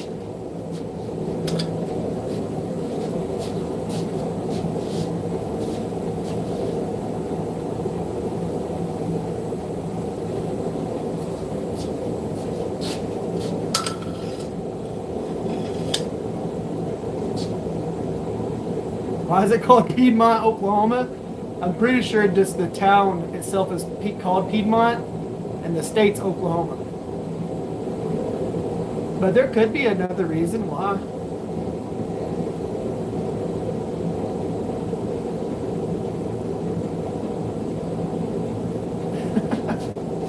But yeah, I enjoy, like I said, cars and doing all that stuff. This particular one, the BMW, is just it's so much fun to drive. The crazy thing about it, if I have it on the lowest map, which is still a very fast car, it gets like 38 miles a gallon on the highway. So you got a high horsepower car that is super fun to drive, and whenever I'm driving back and forth with Pepsi, I seriously get 38 miles a gallon on the highway, which is awesome because my truck was getting 12, between 10 and 12, between 9 and 12. It was getting probably about between 8 and 12. Probably times it was getting 7. Did you go on a field trip? I went on a little field trip to the front yard. I gotta lock the gate, by the way.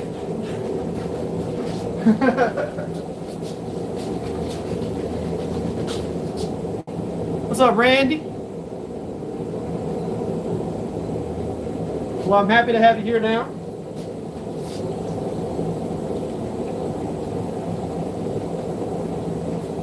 Okay, that should be hot enough. Go ahead and grab it. Keep working on this handle.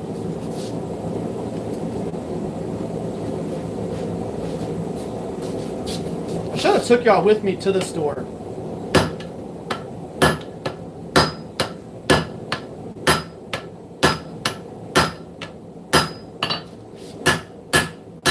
By the way, Jordan, who works there, told me to tell y'all hi. She's the manager of that particular gas station. The one that I go and get the propane at.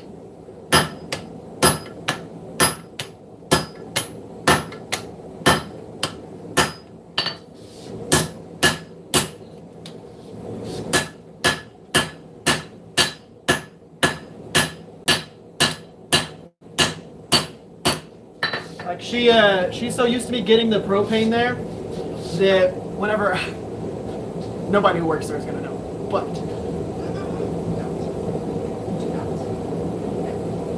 he just said no. I can't tell y'all. I don't know if it's their process or not. I'm assuming it's not their process.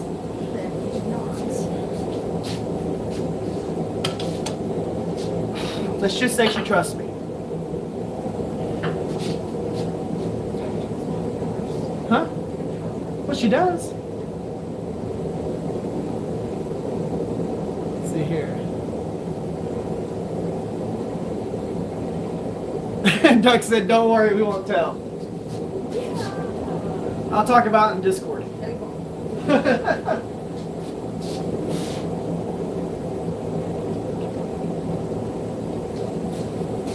So if y'all remember, right now, we are at this phase right here. The mustache phase. Kind of the mustache phase. Does that look like a mustache? That piece that's in the orange looks like a mustache, half a mustache. We'll go with that. I was going to say it looks like sunglasses. That looks like a set of 80s sunglasses. But what's in the forge looks like half of a mustache. so, this right here is where we're at right now. We're basically, we put in this notch that's going to end up being the finger choil, and then we're going to be stretching this material out to fill in this zone here to kind of make this thing.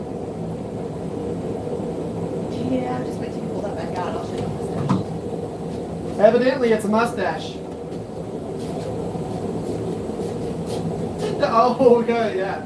Upside down, it looks like a mustache. Yeah. I mean, that is a full-on baker from Monopoly. Mustache. Hot mustache.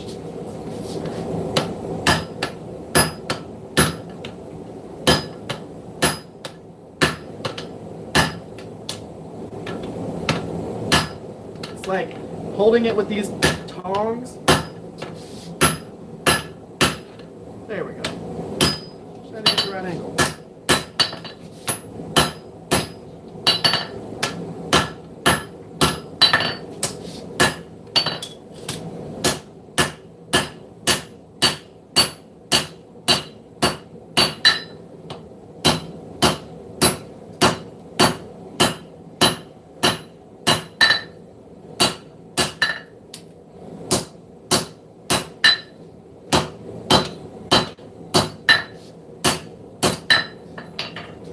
We're just going to keep going.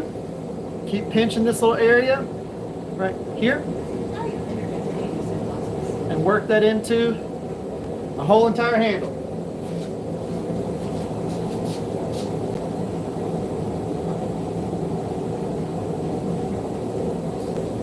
Whew.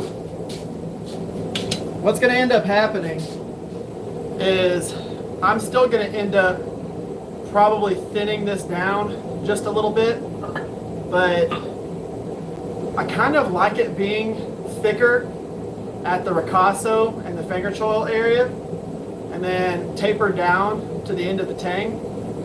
So for one, I know for a fact that I'm gonna do a distal taper on this, and you will see why when we start doing the distal taper, that we're gonna be able to maximize and benefit from that profile that it is right now by doing a distal taper.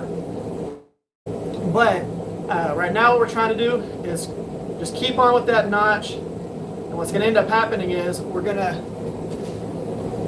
keep working the notch here, create this finger choil, because once we get it the right thickness that we want in this section right here, we're going to take it and we're going to hang it off of this section right here that's really rounded, and we're going to use that to go from this wedge that's down here to a round finger choil right there. And then we're going to taper it back, and where that point is right here, if I distal taper that, I'm going to hammer down into here and flatten that and open it up to be able to have more of that profile.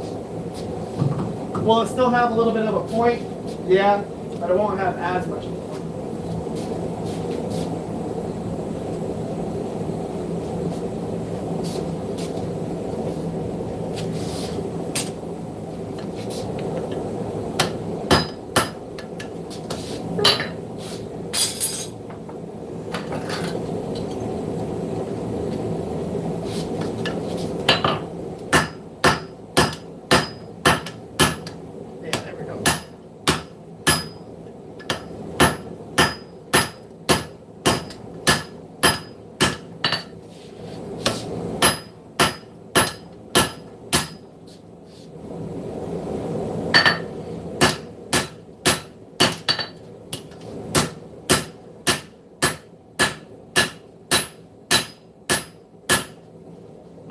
Switch to the fat beam.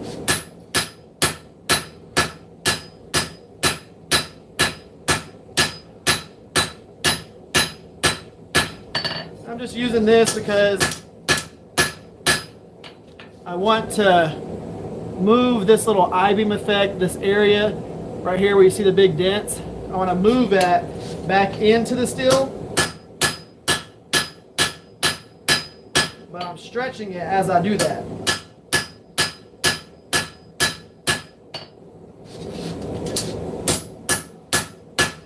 Be careful if you're going to try that, because you could end up putting bigger dents than you want into your blade.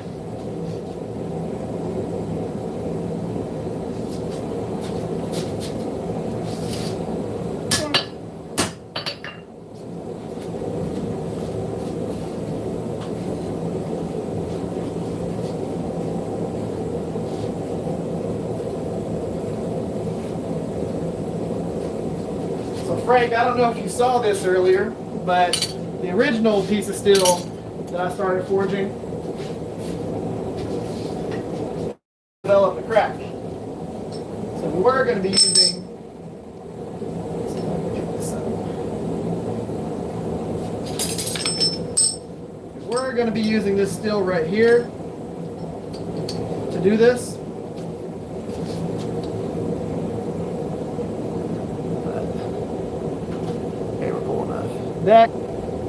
That guy right there developed a big crack in it. So as I was forging it, put all that pressure on it, it just opened that crack up. So I had to scrap that and start fresh.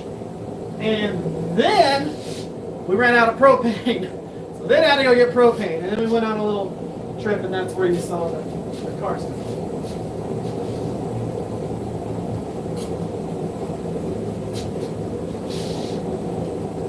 So we were already forging for like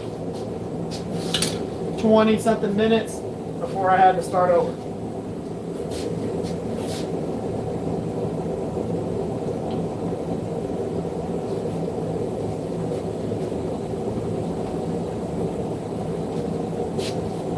And then I had two sizes of stills.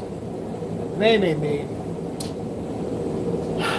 yeah, they made me use the bigger piece. Was it about 45 minutes in?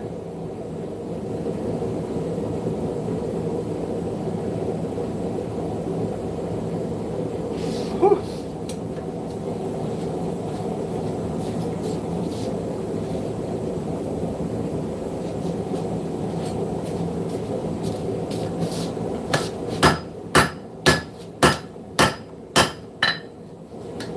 Okay.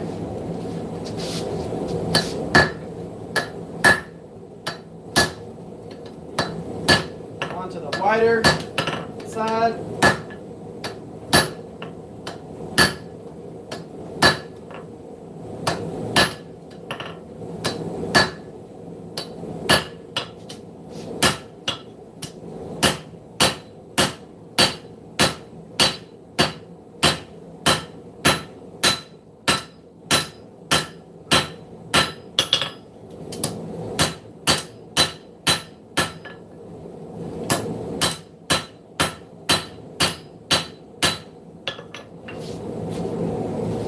So with doing it on that other side, we end up with a nice round transition. Now, of course, when this tang comes over, that's going to be a lot more narrower. It's not going to be super wide like it is right now.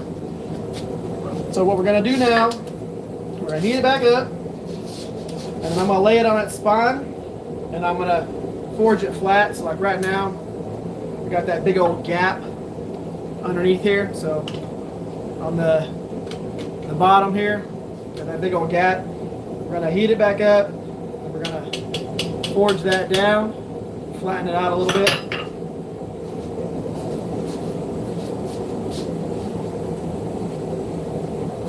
You want to make sure that if you're gonna do that step in this, so if you're gonna try and forge an arch into a spine or something like that, that you have plenty of heat in the area where you're trying to bend it. Because what will happen is, let's say you grab a knife that, okay,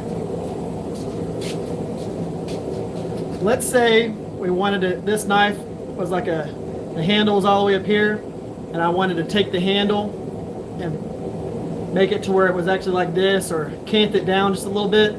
If I didn't have enough heat here, because this is where it's going to actually do the stretching, if I didn't have enough heat there, what will happen is you'll get a whole bunch of cracks in here. There'll be a bunch of stress fractures and cracks in that area where you bent it.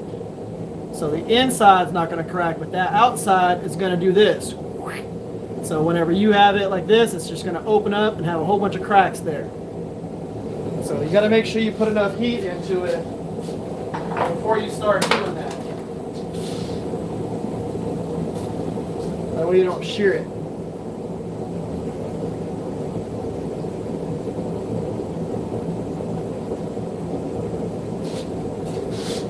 Let's see here. It's everyone's skin to grind.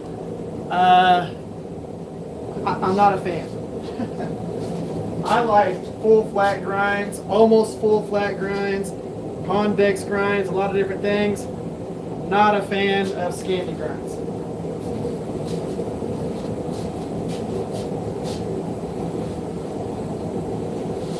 That's not to say that if you're doing them that I think you're not a good knife maker or something like that. If you like them, do them. It's up to you.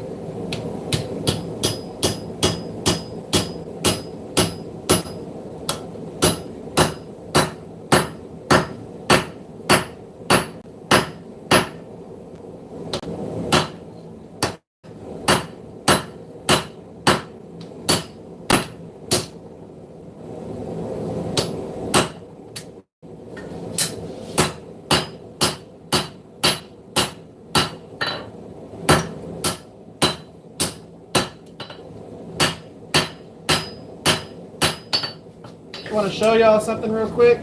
So let's grab the other tongs. So let's say I just wanted to stock removal this knife.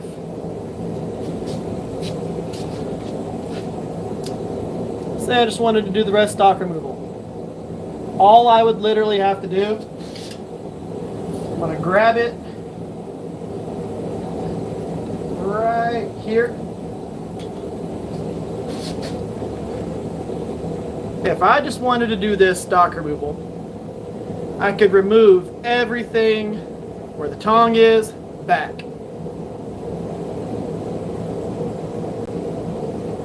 Just from where we're at right now. And that would be that profile. Now, of course, it's not super flat or anything like that. It hasn't been planished. But that's the profile that we're going for. We're just going to mess with it a little bit.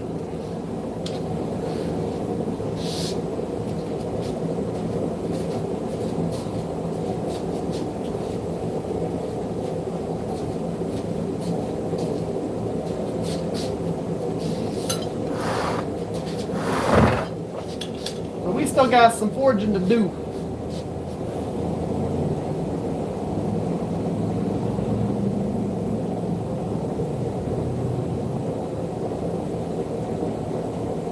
Remember, where I'm removing a lot of that stuff that's back there.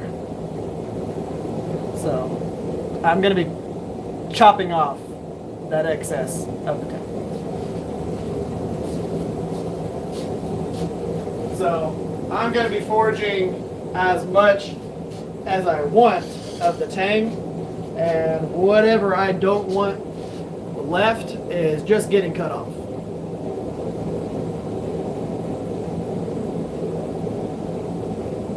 I guess I couldn't do that.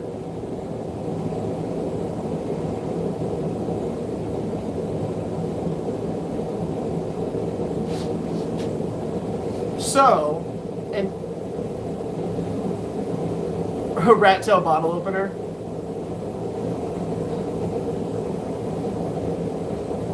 Yeah. If I was doing the next week version of this, where I am just like making my own thing or my own version of this, it wouldn't be that big of a deal. But what I could do, I probably wouldn't do a bottle opener, but what I could do is I could wrap it back onto itself a little bit so that it is like I can have a lanyard on the back of it. So I could forge it and just do a little loop-de on the back side of it and have that stick out past the handle scales and put a lanyard on there.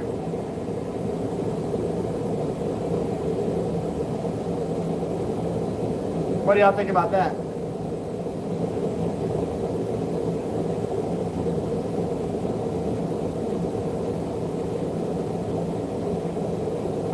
You just nodded. I've done that.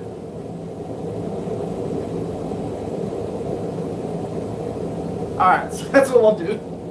That'll be the one variation change of this build.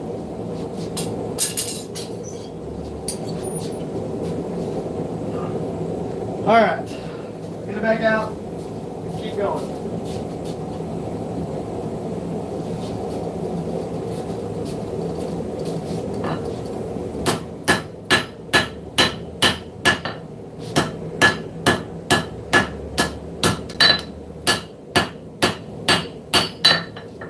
Okay, we're going to need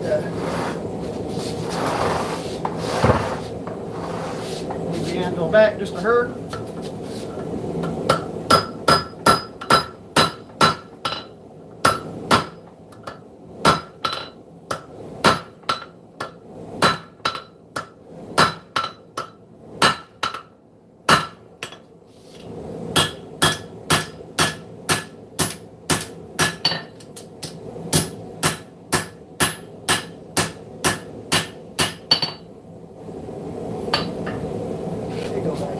All I'm doing on the horn is just working on that finger choil area little bit.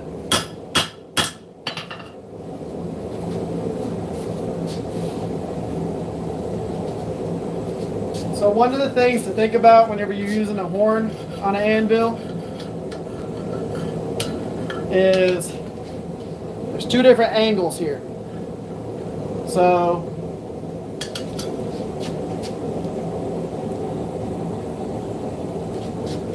there's two angles. If you're going to be foraging on this side of the horn, you need to have your material following that angle. Your material needs to be at a 90 degree of this side. So you are articulating it this way to make it match that. Because if you're foraging on that side, what's going to happen is if you just have it perpendicular to the anvil itself, one side of that finger choil, it's going to be like this. So it's going to angle one side of the finger choil off to the other side. So you don't want to do that. You want to make sure you're matching the angle of this side of the horn to what you're doing. So you're perpendicular spine to that side of the anvil.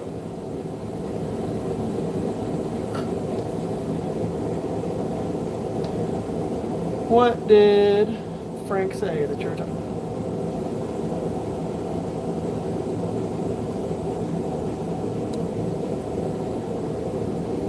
So you say, stick to the plan, it'll look sleeker. But whenever you see what I'm going to do, you're going to go, oh.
Basically what I'm doing, of course, creating a shallow curve on the inside of this. Like this guy. Right down.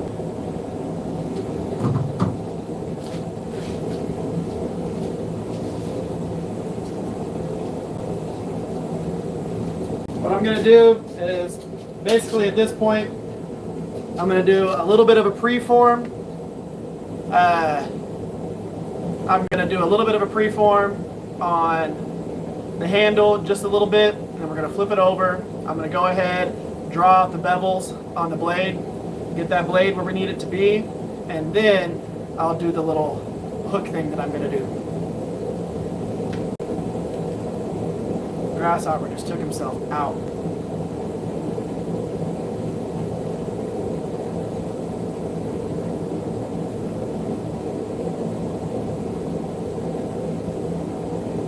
Yeah, I do a lot of the contouring with this guy here. Now, again, I use a lot of the anvil for different things.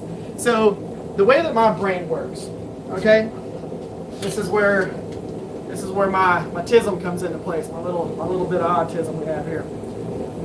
The way that I look at an anvil, every single one of these angles can be used for a completely different reason than what a lot of people use it for. So if I see that I need to get inside an inner angle of something and I need to smooth it out, and this section of the anvil will actually work for that because it'll get up into there and it's just a good enough round to be able to push in a couple of dents or dings or, you know, slightly profile something, Well, then I'm going to use this section of the anvil for that. If this does it, this does it. If this little area here, part of the edge of my hardy hole does it, I see an angle or something on any of this, and I go, oh, I could probably use that for this. I have no like rules to what parts of the anvil can be used for what. This is a tool. I'm going to use the whole entire thing to do whatever the hell I want with it. So it's just make everything work.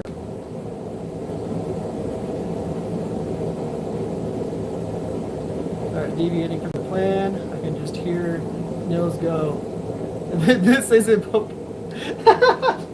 I love that. Of course, this is also a live stream. And to be fair, if we had a plan, I wouldn't have a tactical butter knife up there. So yeah, if I'd have stuck to the plan, tactical butter knife wouldn't exist. So nobody planned to make a tactical butter knife that day. But I have a tactical butter knife chilling on my workbench right now.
There is our preform for what I'm going to end up doing with the handle.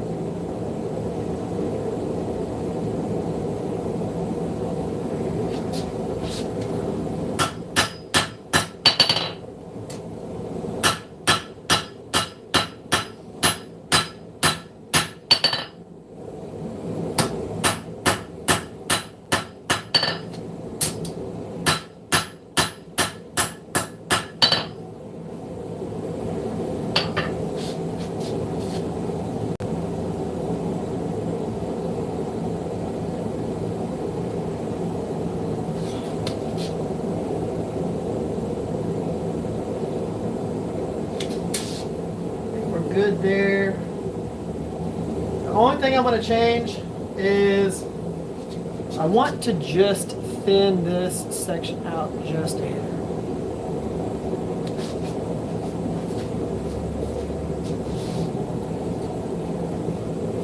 Could I have done that with stock removal? Sure. Will I do it a little bit with stock removal? Sure. But I can forge it just a little bit and get rid of some of that height. I probably feel just fine how it is right now. I just want to just pinch that down just a little bit, and then we'll go ahead and we'll pinch it a little bit, do a planishing phase, and then we'll go ahead and work on the bevels, forge those down, get our distal going towards our tip, flip it over, do our little, what's going to be our area for our lanyard, and call it done.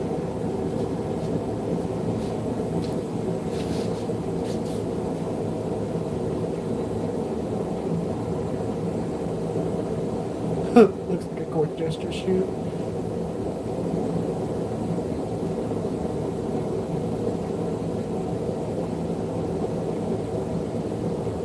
I love that culture. That's 100% true.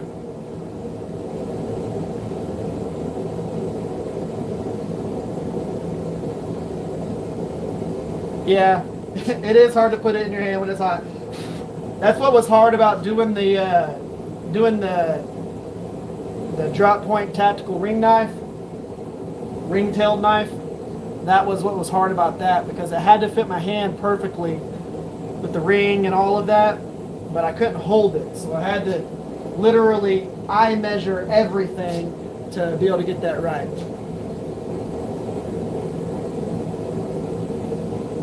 Tactical butter knife was your first YouTube video? I have got to watch that. Absolutely. But this is going to be absolutely awesome once I actually grind it and do everything. It won't look as much like a butter knife, but you will definitely still be able to butter toast with it. Alright, let's get this.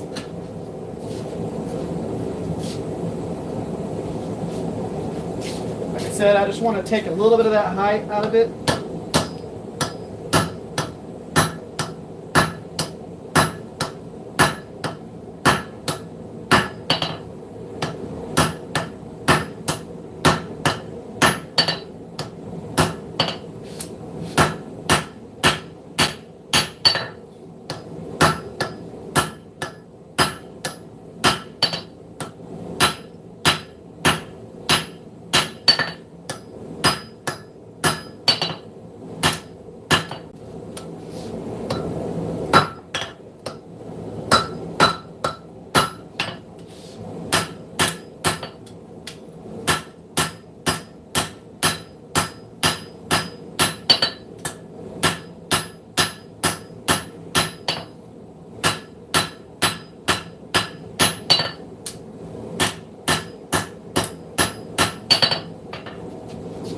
A little bit of the height out. I think that has a better profile.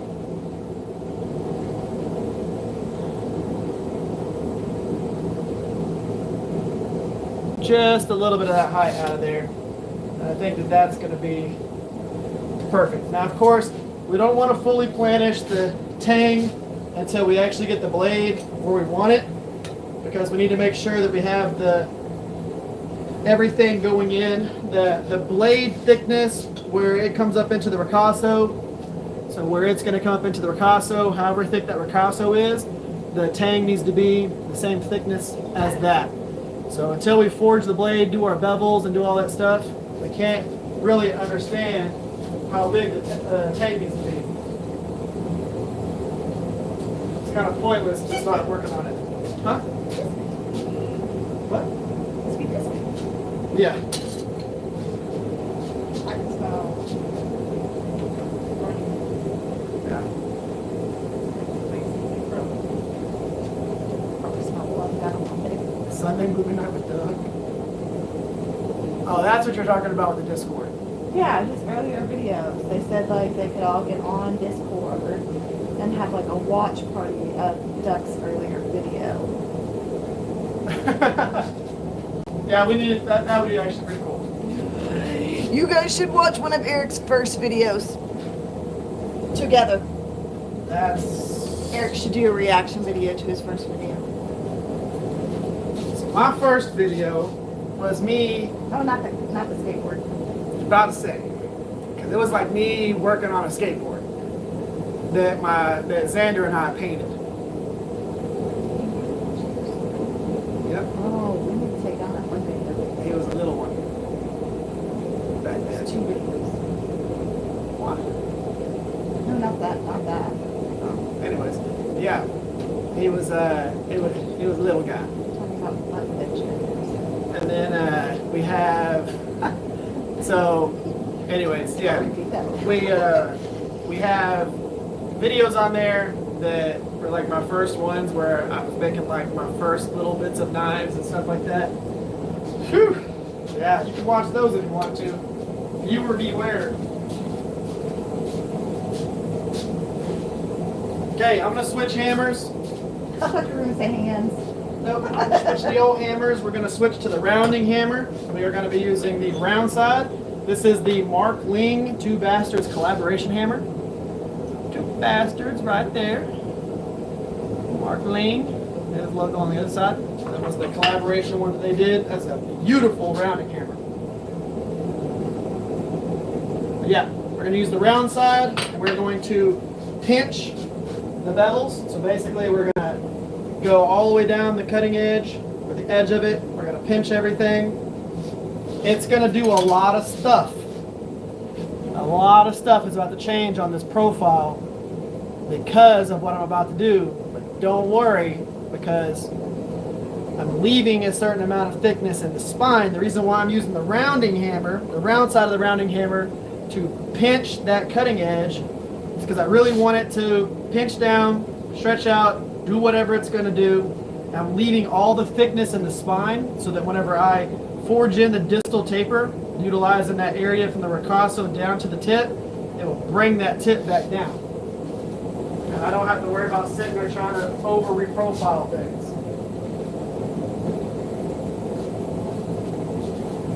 So, on the cutting edge, round side, pinch.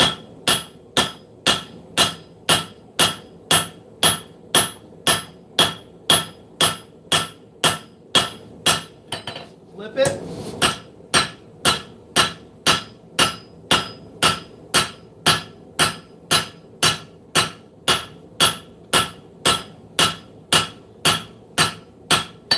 Pinch.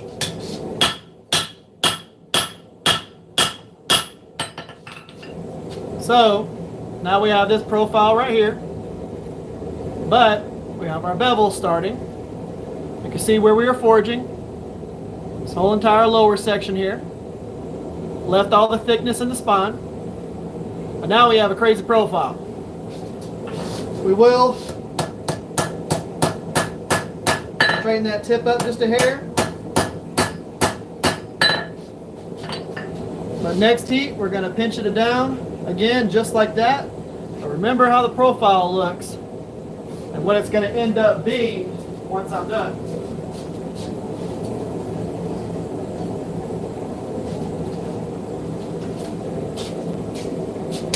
So, super real crafted hammers.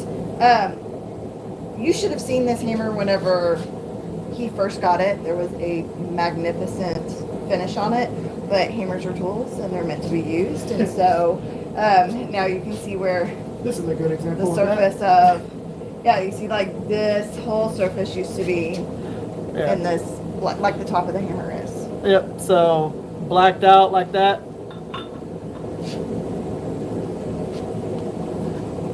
Kind of like that. And then we have this side. You can see what side gets laid on the anvil all the time. But you can still see the Two Bastard logo right there. Boop. But yeah, it gets laid down like that a lot. A whole lot. Now the difference is this really won't do it because this section is recessed.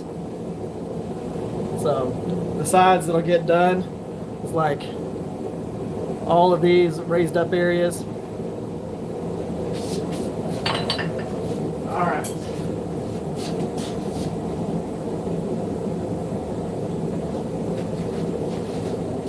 Again, pinch that cutting edge.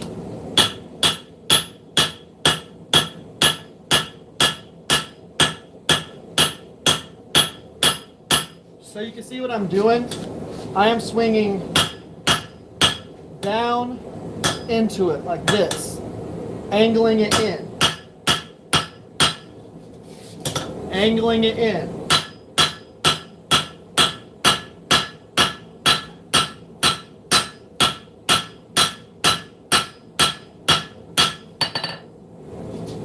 And that's pinching that edge for me. So now you can see we got it pretty much pinched all the way down. I don't want to go too thin on it.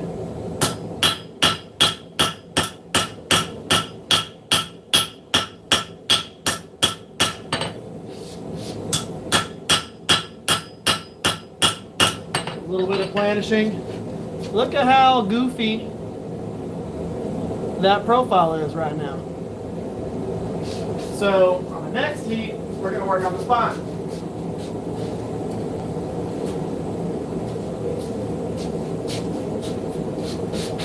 So on the next heat, what's going to end up happening is that hook that's going towards the tip, we're going to pull that back down, because what we're going to do is we're going to distal from the ricasso. So from this section right here, we're going to distal taper from here to the tip. It's not going to be this exact profile, but you know, it's going to distal from here to the tip. We're going to drop that tip back down, whoop, to where it is. And that way we can go ahead and finish doing the profiling and all that. But we don't want to have to hammer this profile back into it. If we have the extra meat right here, why not use that to force everything forward and pull it back down, and then all we have to do is slightly adjust the profile. We don't have to do a ton of hammering to get it back to this.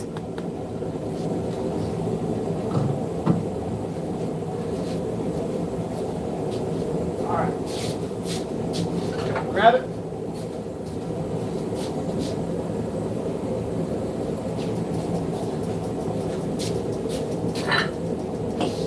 Switch. And you can see the profile. Switch to that.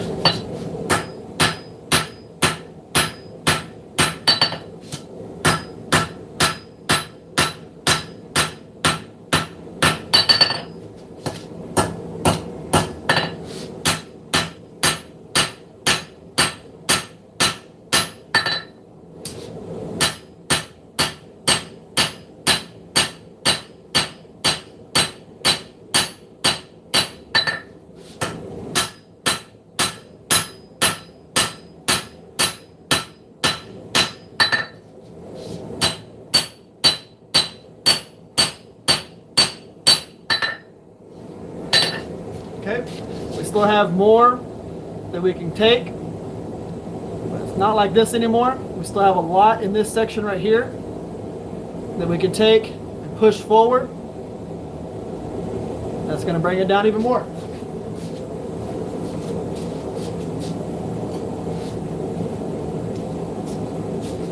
And then all we'll need to do is just slightly adjust the profile. But yeah.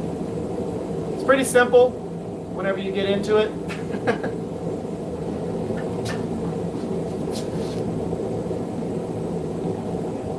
So did y'all already go over what y'all been working on lately?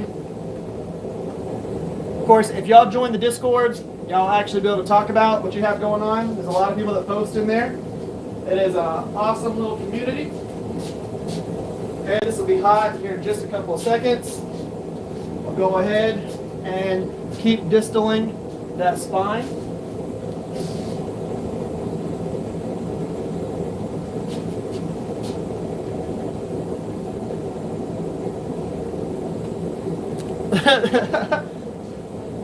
I'm pretty partial to them. Dude, this beetle just got taken out by the forge frame.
keep working it. But as of right now, again, bevels are forged into it. We're getting that distal forged in there.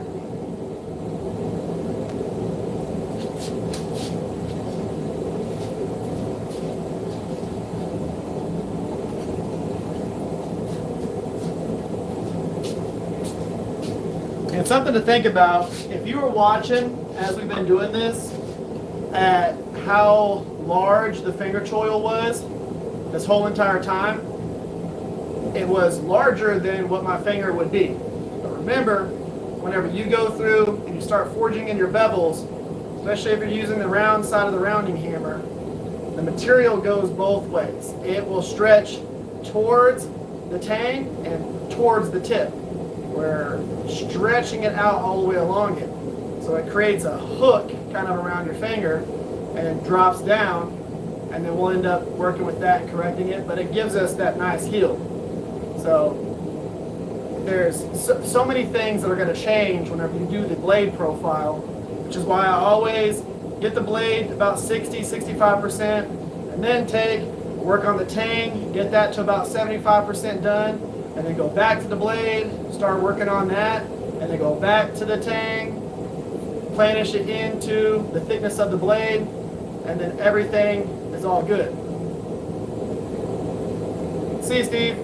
So there's a process to it, but it keeps you from having to go through and try and forge the whole entire profile the entire time you're forging.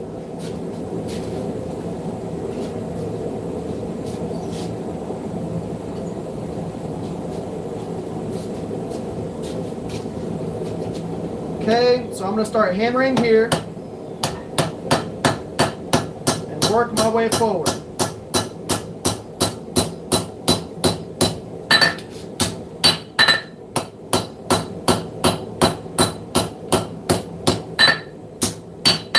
Pinching and working my way forward.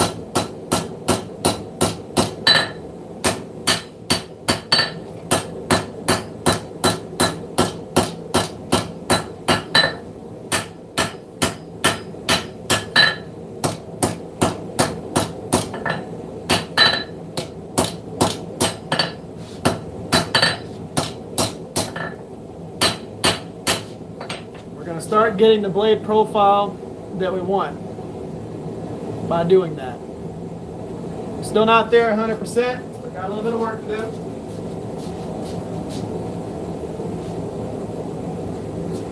What's up?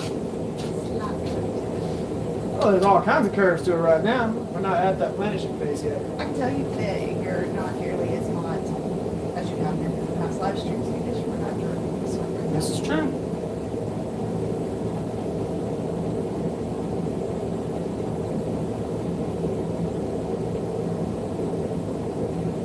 Getting your diploma tomorrow. That's awesome. Congratulations.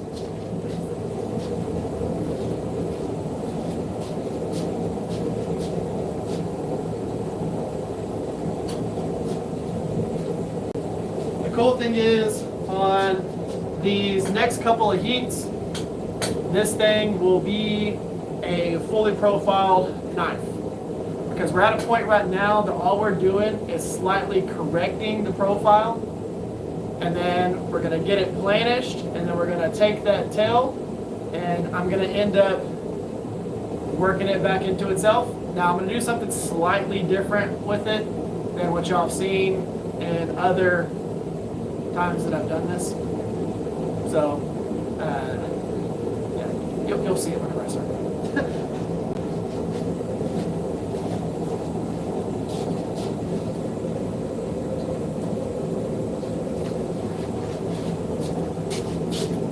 Again, come from the heel.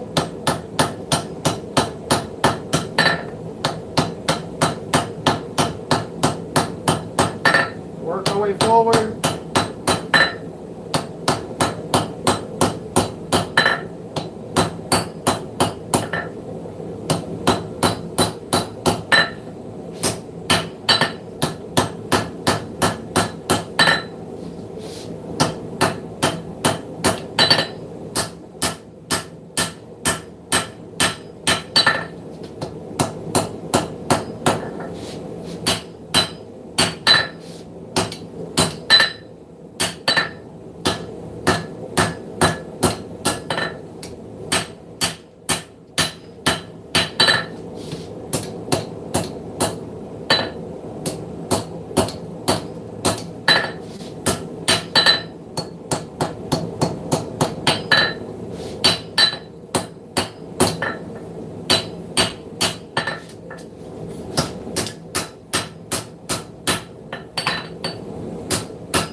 getting more of the profile that I want on that blade there,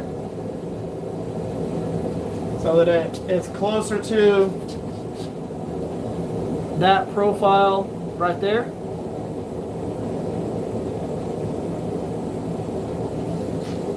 Now, of course, there's things that are going to end up changing. For one, this little hump here, that's not going to be there whenever I finish the profile. So, yeah.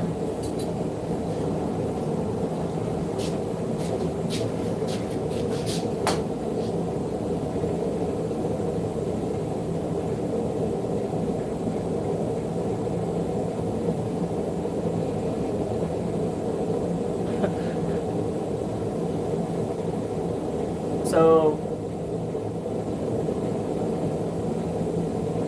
and that does happen. There are people who finish their school early. Like, so for me,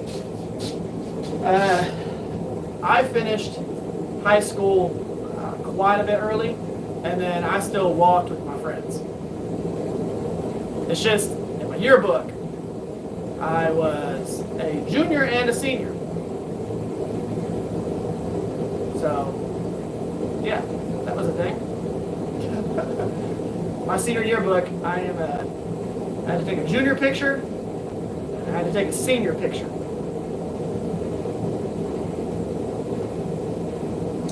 Yep.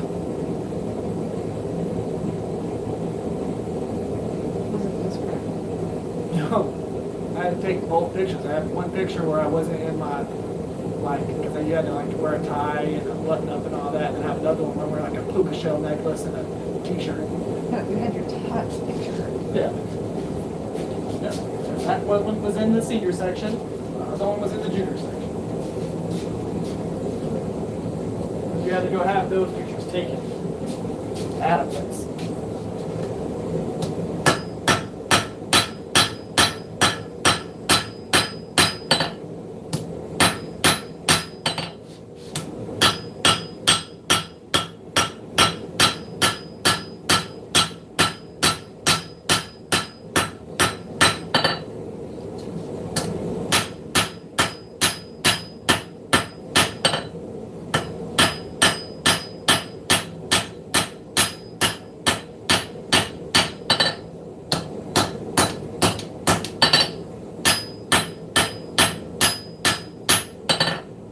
All I'm doing right now is just refining the blade.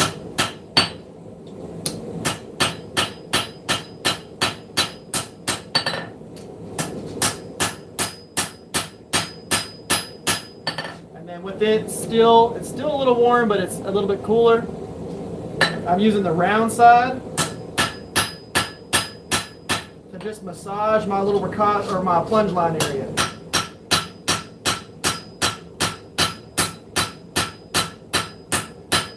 Kind of radiusing it up into the flats.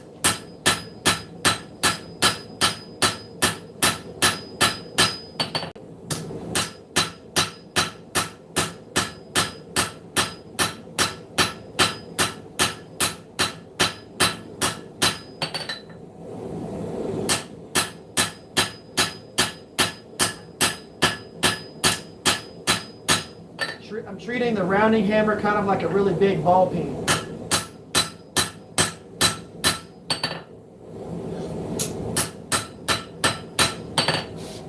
Blade kind of straight,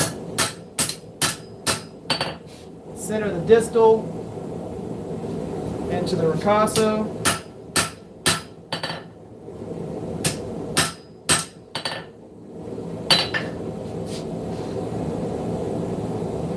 Okay, so blade profile, I'm good with that.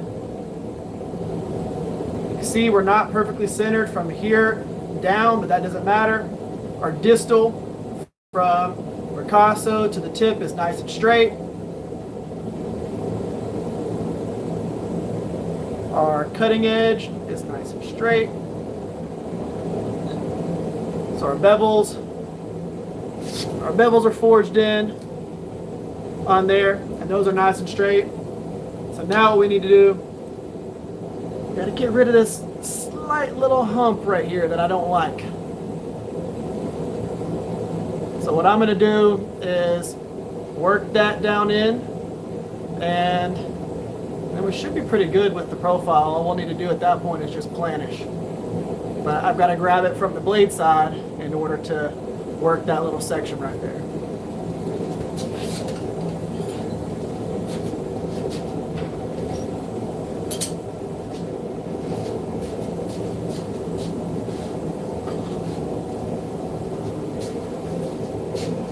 Now this is again where we could easily grind this section off. If we were going to do a bunch of stock removal, we could do that and grind it and clean it. And I'm probably going to end up cleaning some of it on the 2x72 anyways. But I can only do so much of that because of what I'm going to do to the end of this tang with that little rat tail that we have there. If I tried to get after this with the 2x72, it wouldn't look very cool going back into that section. So need to go ahead and do as much of this with forging as we can.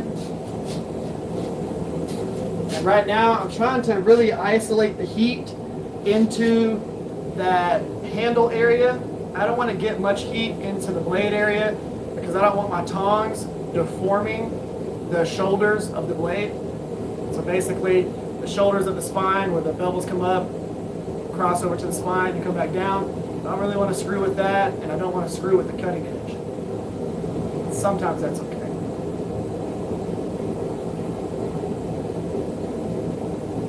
You got to de-hump the back. This is true. That's what we got to do. No hump back wells in here.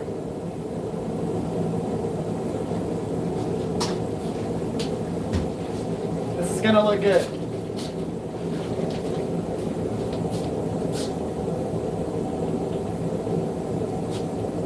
So you know how you have Bob Ross, and he talks about the whole like, happy little accidents and happy little trees and all that stuff.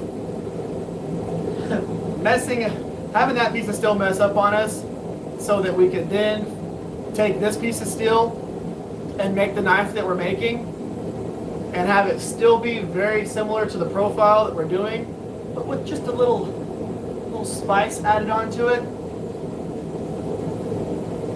Happy little accident.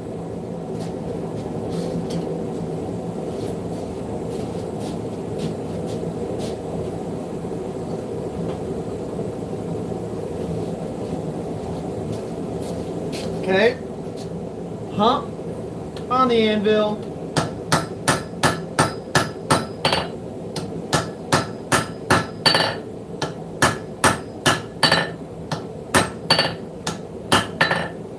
Now, over to the horn.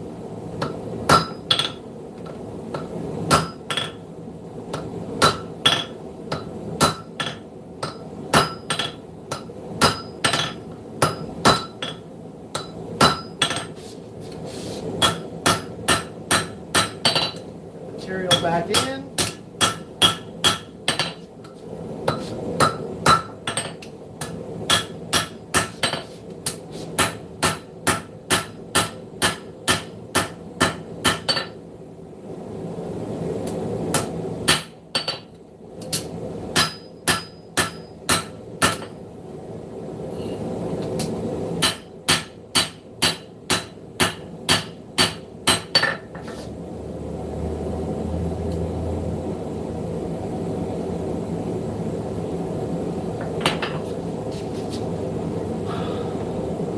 That is what we want. A de-humped hump. Hey, okay, cool. So because of where the anvil is touching, you see this little arch right here? You see that guy? That is my plunge line.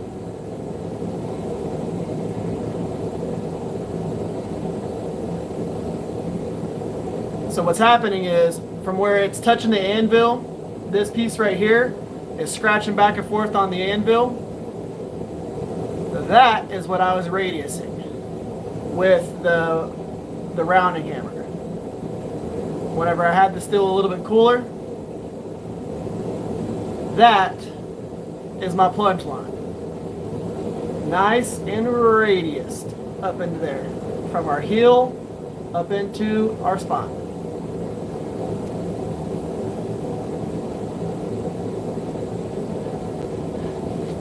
Nice and clean looking. Go back in, do a planishing phase.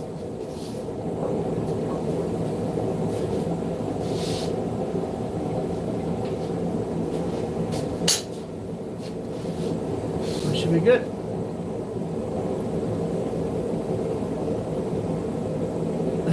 Bob Ross perm onto me. Calm down. Calm down.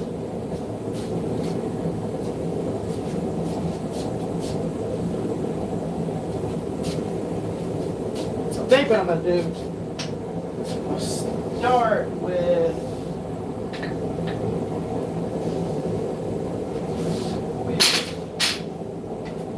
planishing with the Fire Creek Forge hammer, and then I'm going to switch over to the auto body hammer.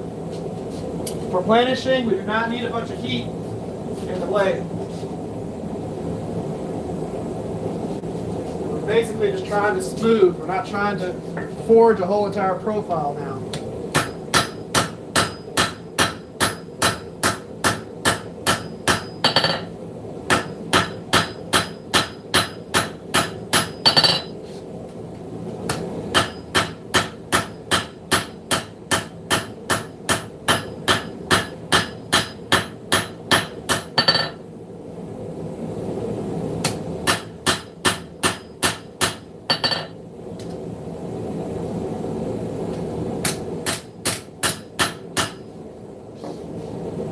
Auto body.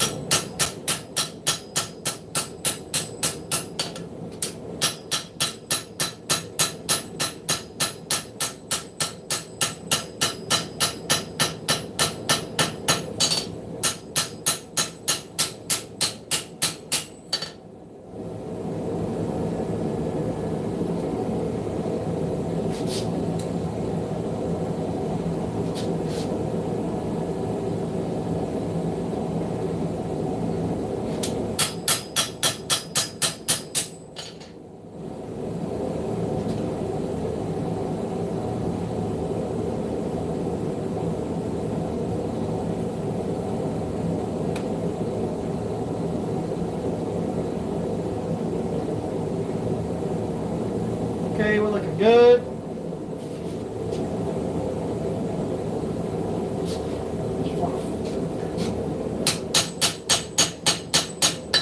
Flatten this out just a little bit. And we drop the blade. Luckily, there's a lot of cool little areas that I can pick it up with. Okay, so we're going to go back into the forge and start working on that tail.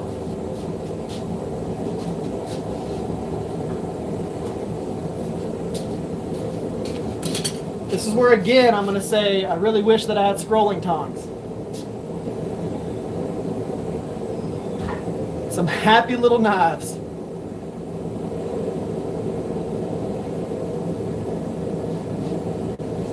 I think doing this little tail thing is going to look awesome. Seriously? She brings out the yearbook. Holy crap. Miss Rivers over here bringing out the yearbook. Jeez, please.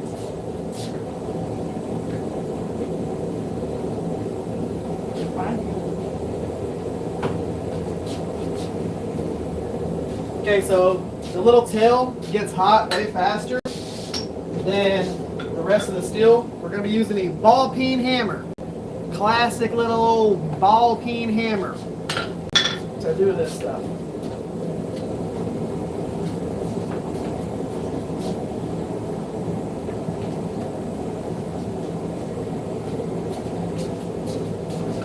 Go to the horn.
what I'm going to do is I'm going to round this. Take a couple of heats, but I'm going to turn it into a cylinder or a cone.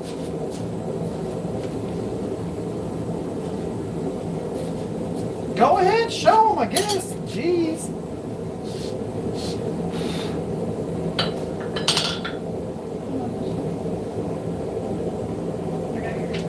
Okay, just to give you all a preface here, I was a lot smaller person whenever I was in high school. Height-wise, I was about the same, but I weighed like 125 pounds when I graduated.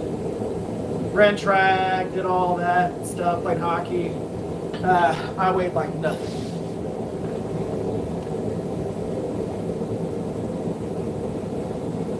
Thank you, Mark.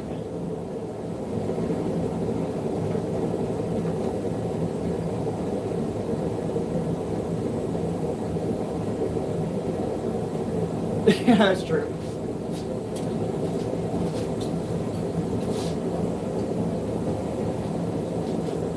All right, keep going.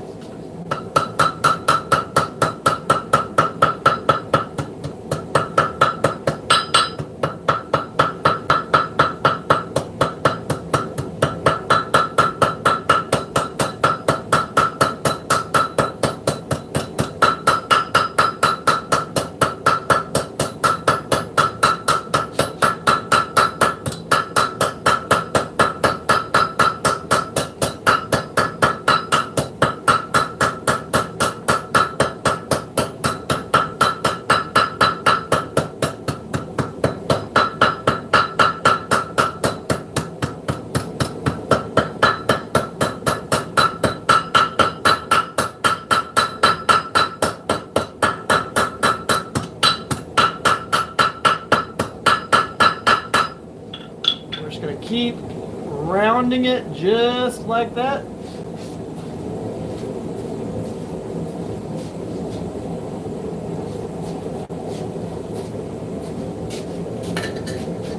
I should be able to use, with the way that I'm going to end up doing it, I should be able to use my little bitty old scroll tongs. The tiniest of the scrolls.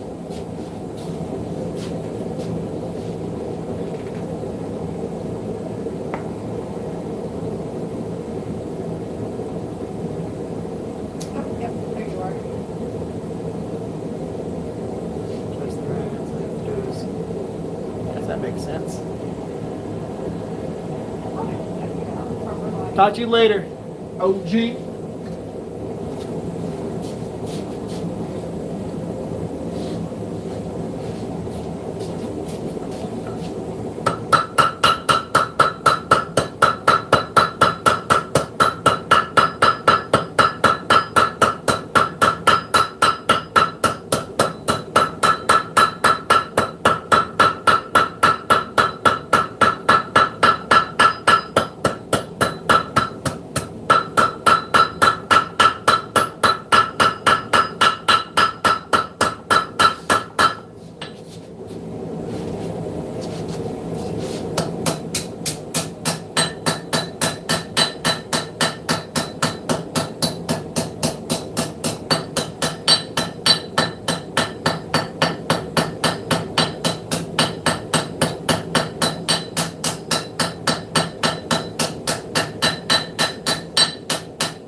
Nice little spike on the inside of this, or the end of this thing, just in case you need to break some ice.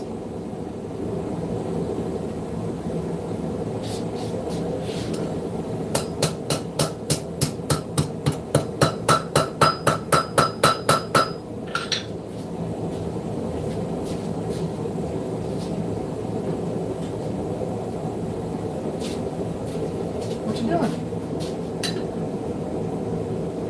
She's just over here holding the yearbook. She's either gonna show it to y'all, or she's just debating on showing y'all how magnificent I looked in high school. Magnificent. Specimen of good looks or something like that whenever I was, very young.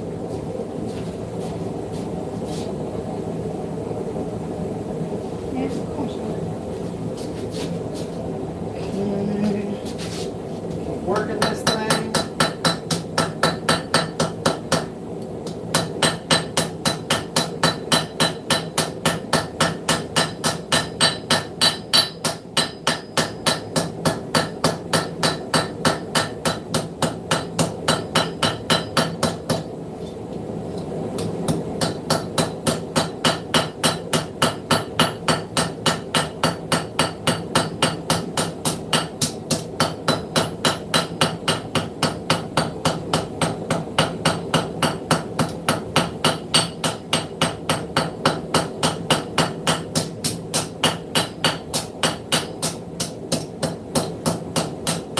Okay, so that's all I want point-wise.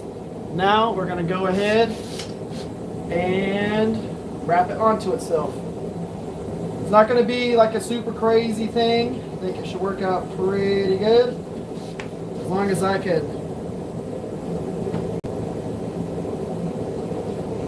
make it work. If that makes sense.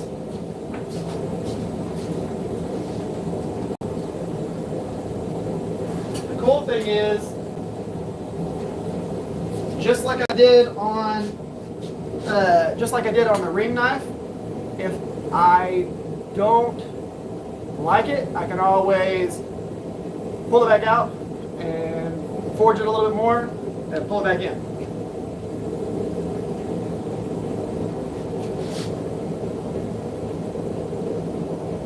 I am forging a knife.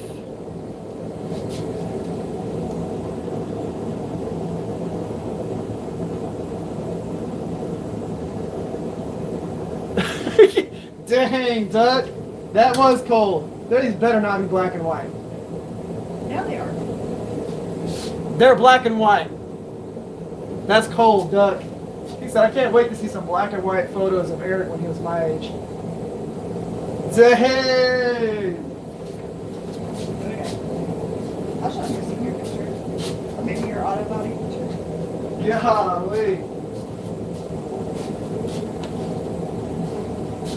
Doc said, you know what?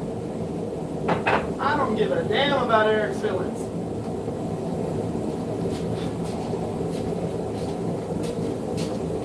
Show them.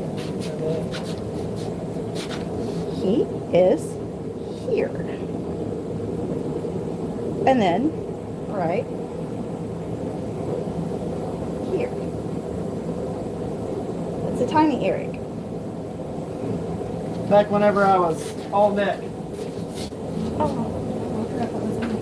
Hold on, let me do this real quick and then keep showing. So what I'm gonna do,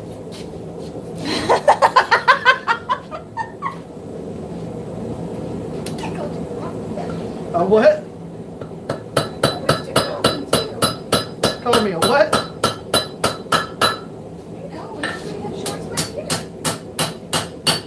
No, what did I couldn't hear what you said.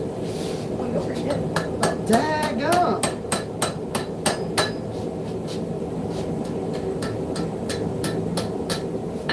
Anyways, we're gonna curve that back onto itself. Right now we just have a little bit of a hook. Little nose picker. Alright, let me see. Let's see here. What'd you say? Oh my god, he's a broccoli head. You better calm down.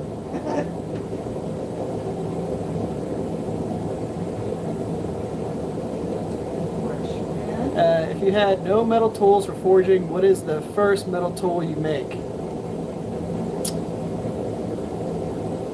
If you don't have tools for forging, it's going to be a little bit hard to make a tool for forging. So, I would say the first thing you're going to do is you're going to buy a tool. that'll then let you start forging. Because if you forge tongs, You need a hammer. you can forge tongs because technically, as long as you have ones that are pre-done kind of to where you actually, the tines are already drawn out, but you have to do the forging of the head and, you know, set the, you know, the connection and everything like that, the pin, then you're good.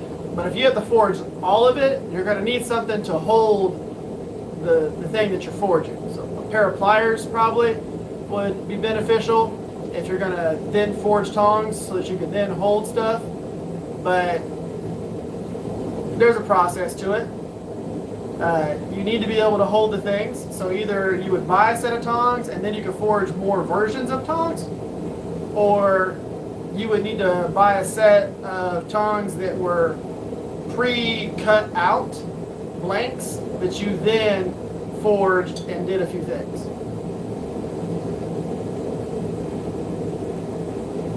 Yeah, a tong kit. Not a thong kit, but a tong kit. There's two different things in the middle.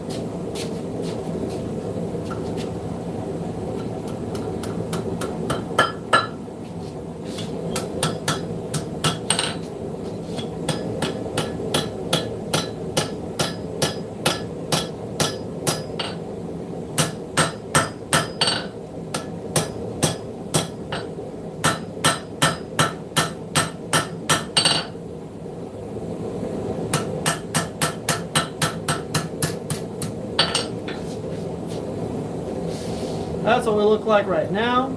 It's still going to look different than that, though. So was that auto body hammer present at the time that that picture was taken? Huh? Was that auto body hammer that you want to use? Oh, yeah. Planishing present at the time that that picture was taken? Yeah, I already had it for a year. That picture was taken. That's okay. It is older than that book.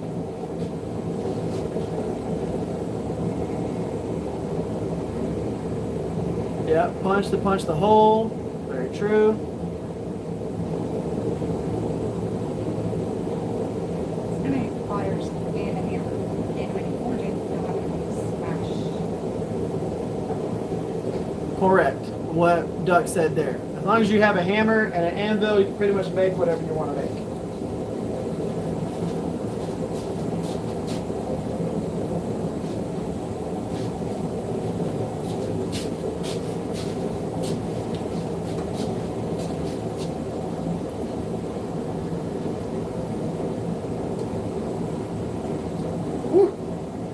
Hot.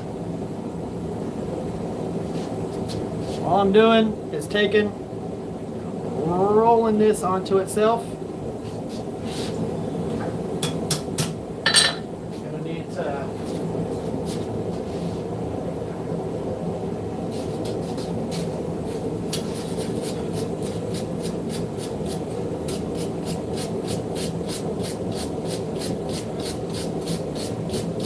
clean that up. So the only thing that I'm thinking about doing is undoing this whole entire thing and pinching this section right here a little bit more. But I'm going to go ahead and fold it in and see what it looks like. No, I'm not. I don't like it.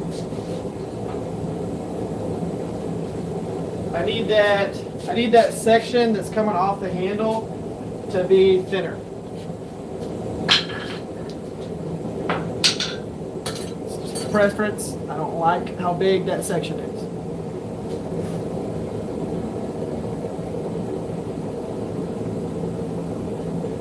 If you really want to go primitive, yeah, dig a hole in the ground and make yourself a coal forge. And then get yourself a 10-pound sledgehammer. 10-pound sledgehammer, take the handle off of it and sink half that hammer into a stump and use the face of your hammer and you have an anvil. It's just as easy to use a heavy pound hammerhead as it is to use a railroad, except for it's easier to get a big headed sledgehammer than it is to get a strip of railroad track. Although I have 5 feet of it sitting next to my shop.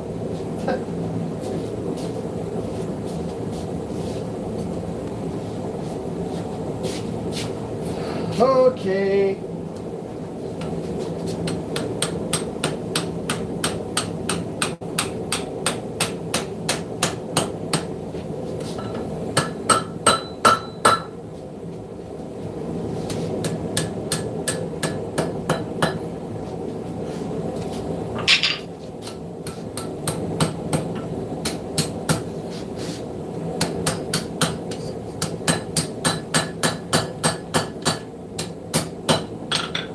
Undoing it right now.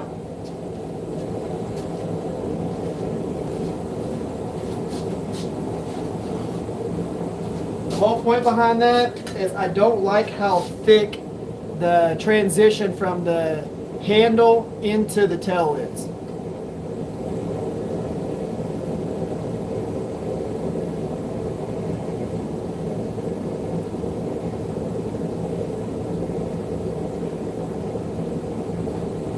Yeah, but bladesmithing book would be beneficial.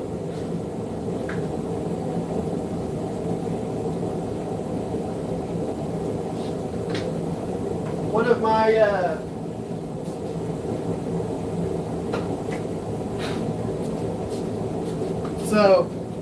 one of the guys on my podcast,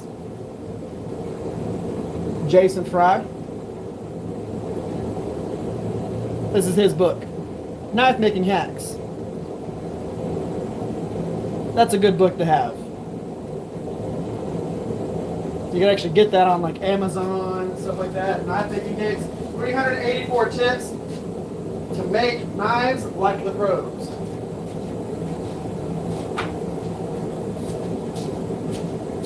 Old Jason Fry. He's one of the guys on the podcast, if y'all did not know that.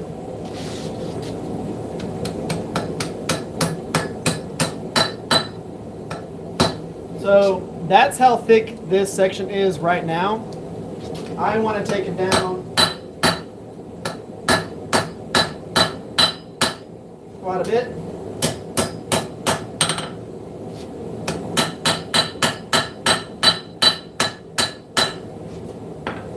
Some hammers.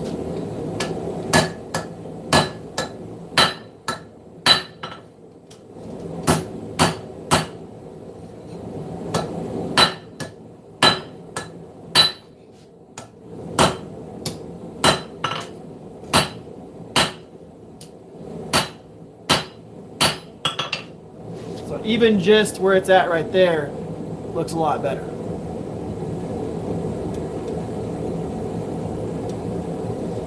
Just did not like how big it was right there. So now we're going to take that, turn it into a cone, go from there.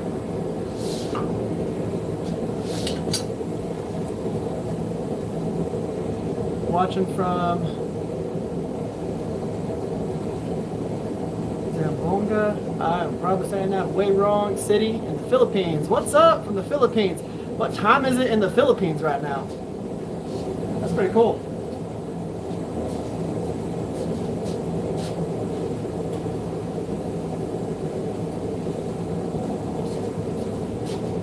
Alright, go ahead and start rounding it with the rounding hammer.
going back in and rounding off the edges of this.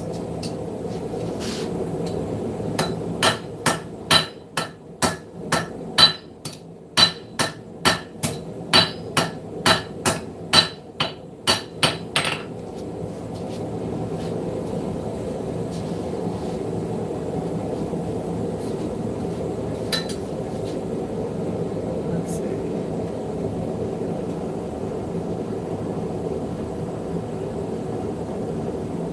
$10:49 a.m. That's pretty cool.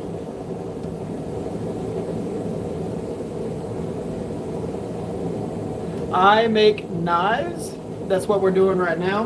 We are working on a knife that we started forging a little bit ago.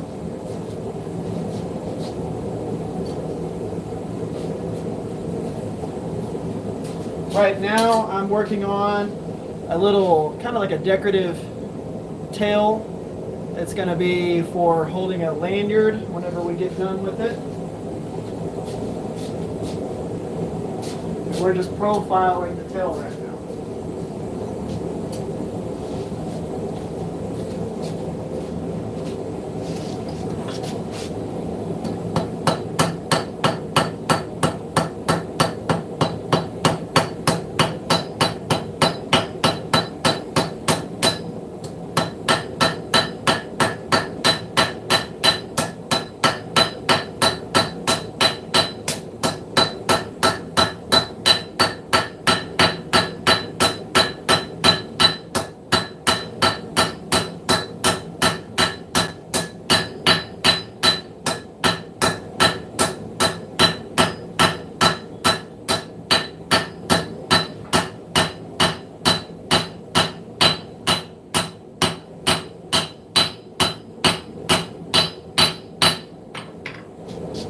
Working on that tail.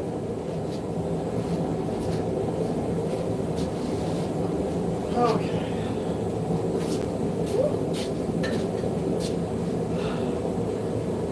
How was the yearbook? What's fun? You know, I don't have one. How much does it cost in propane to run? So I can make several knives off of this one bottle of propane. So let's say that bottle cost me $22 to exchange, and it cost me about $18 to fill.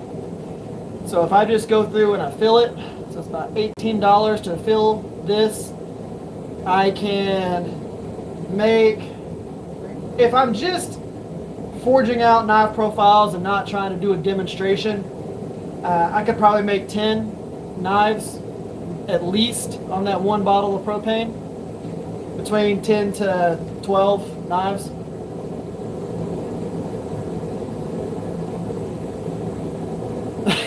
Toby said, hello. He's in the chat.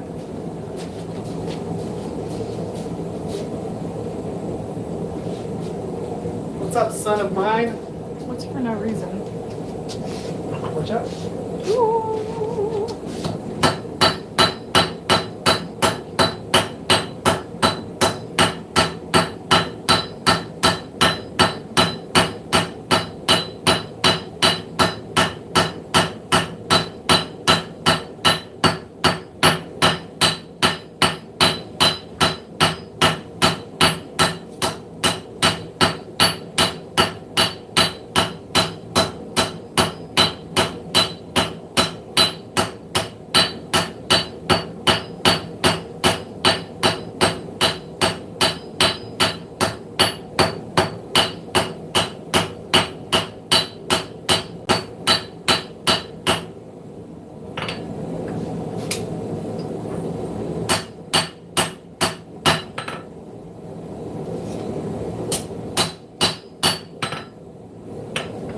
Okay, now I'm happy with that. Go ahead and spiral that onto itself.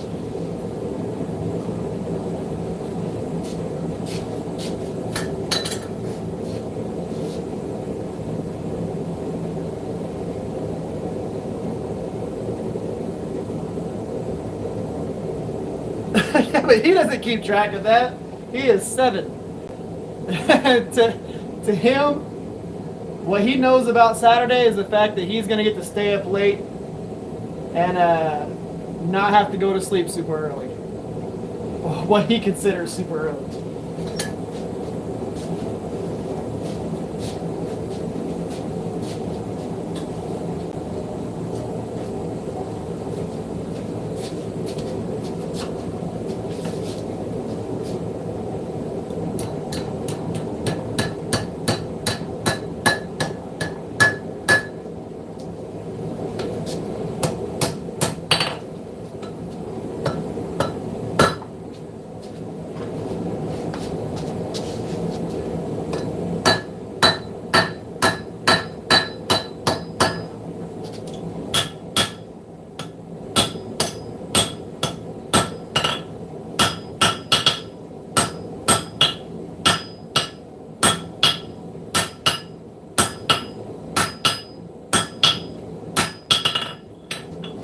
All I was doing right there was just making sure that this tail, at first it wanted to bump up and then start rounding. I just want it to fall off the end of the tang there. So that's what I was correcting there.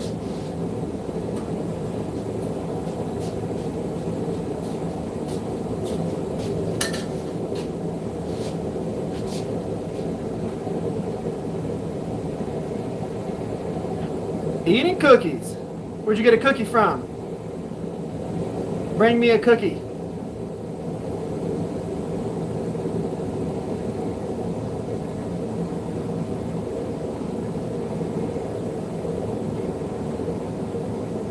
Yeah, that's one of my favorite parts about this anvil, is it does not have a ton of ring. Now, of course, one of the tricks is if you put silicone in between the anvil and the base, it takes a lot of the ring out of it. So basically what I did was I put the anvil on top of the base, I traced the outline of the base of the anvil, and then I filled that area with silicone, just clear silicone, and I put the anvil on it, wiped off any of the excess that squeezed out, and then I strapped it down, and that takes a lot of that ring out of it.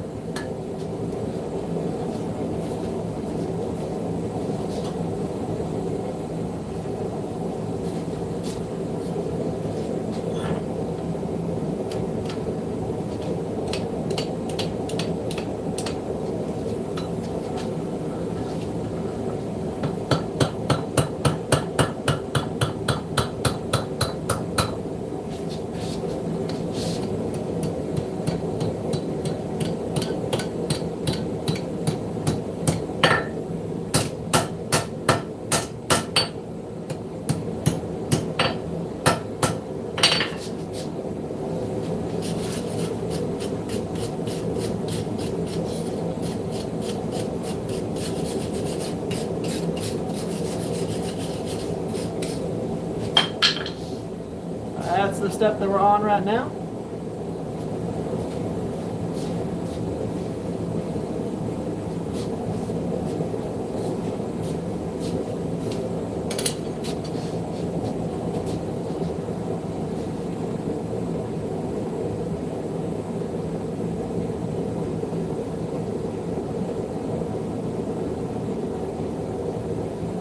Unskippable side quest. Bring Dad a cookie.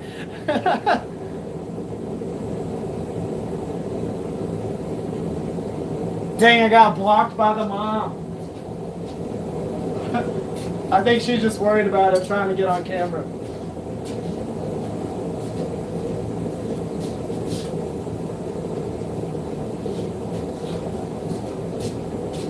YouTube has all the rules with stuff like that.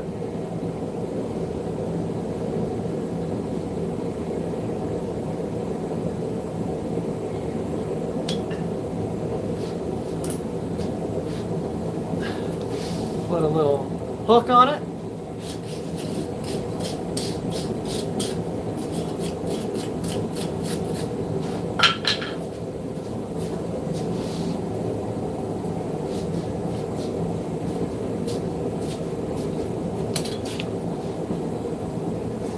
My itty bitty scrolling tongs.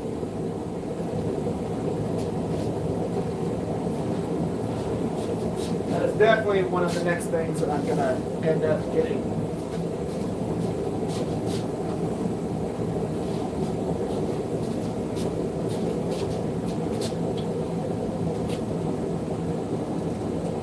Fully loop it onto itself.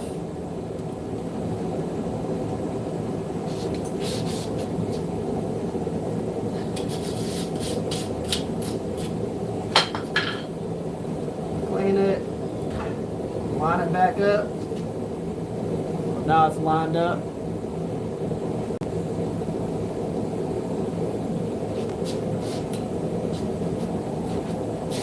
Oh, Nisha accepted the side quest. That's all the words.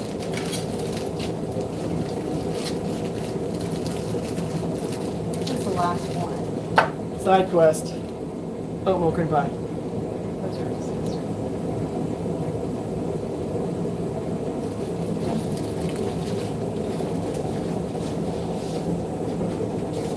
Nice. Thank you, babe.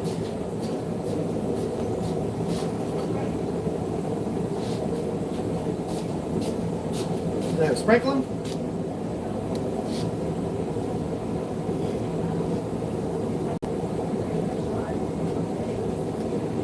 Nope, there's sprinkles. Okay.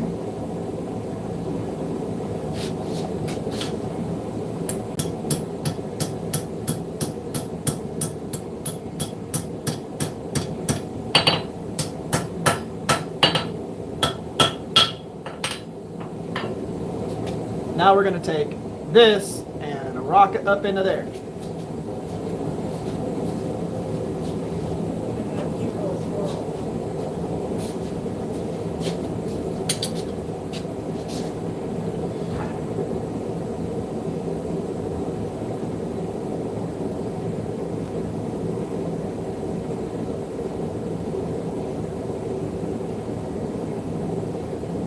Hey, thank y'all. Which one of them came out? Oh, there he is. Out, hidden away from the people. Okay. Bring it back out. Switch hammers.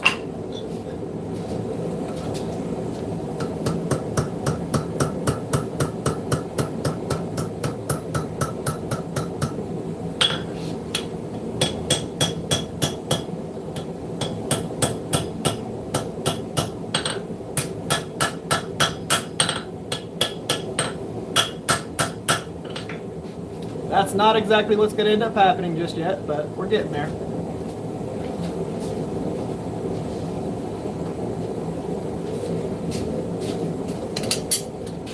Heat it back up. We're going to use the scrolling tongs one more time.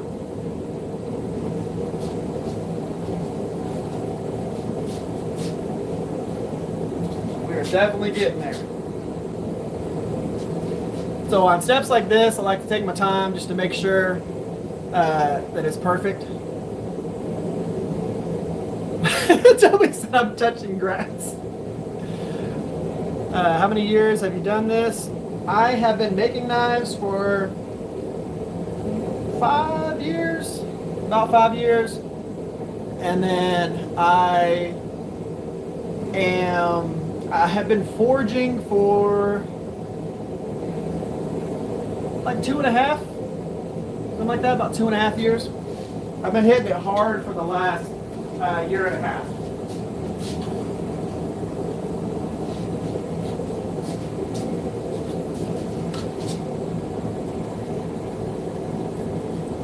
And I'm self-taught. Everything that I do on these live streams are all just things of me learning in the process.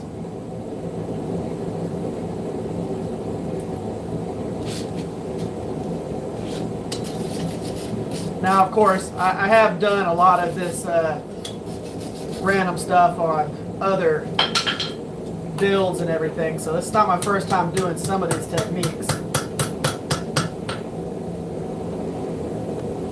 But it is my first time doing this particular thing on one of these particular knives.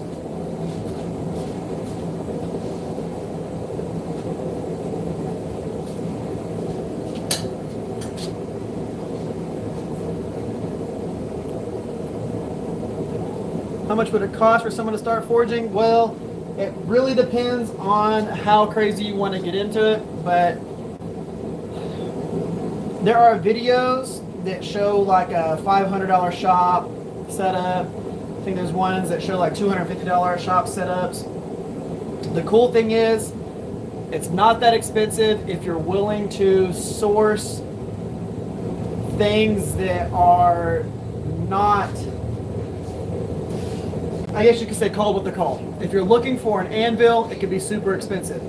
If you're looking for a anvil shaped object or a piece of steel or a chunk of steel, sometimes you can get that stuff for free. Like, you could easily take this chunk of 52100, clean this up, set this down into a stump, and use that to forge on. You could easily forge on this side of this face. You can do pretty much anything. As long as you get a sizable piece of steel, you can do pretty much whatever you want. It's just how much you're wanting to get into it, how professional you're trying to get. Because there's the cheapest way to do one thing. There's the not super expensive, but does cost a little money version of doing these things.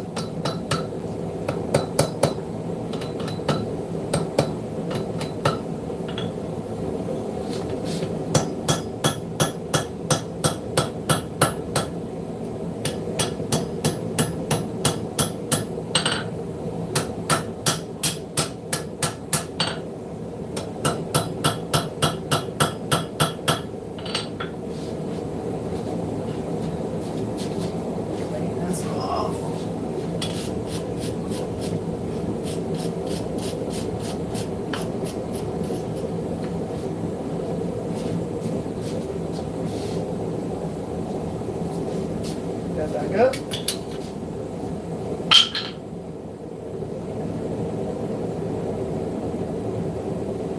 Your welding work.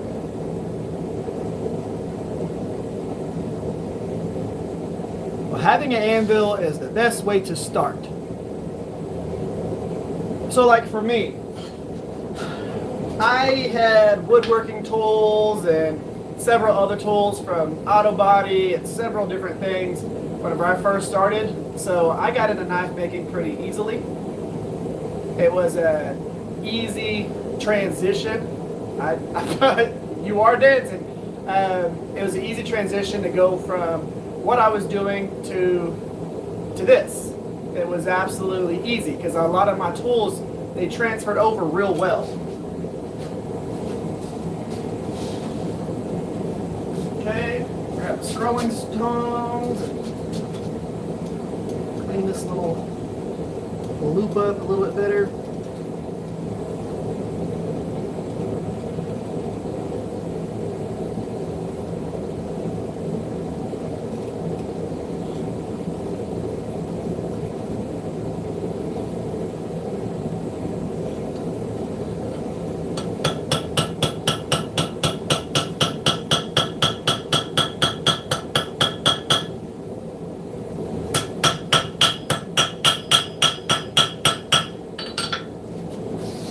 That's where we're at right now. Just a little bit more to go.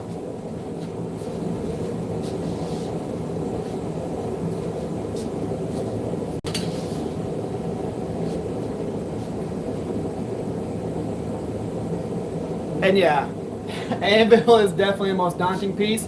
Now, of course, you could get one of these Vevor anvils right here. That's a 130-pound anvil. Get one of those off of Vevor. Sometimes they have them on sale for like $250. June bug. Sometimes they have those on sale for like $250, $260. That's an amazing anvil. That would do you really good. It's like a fantastic anvil.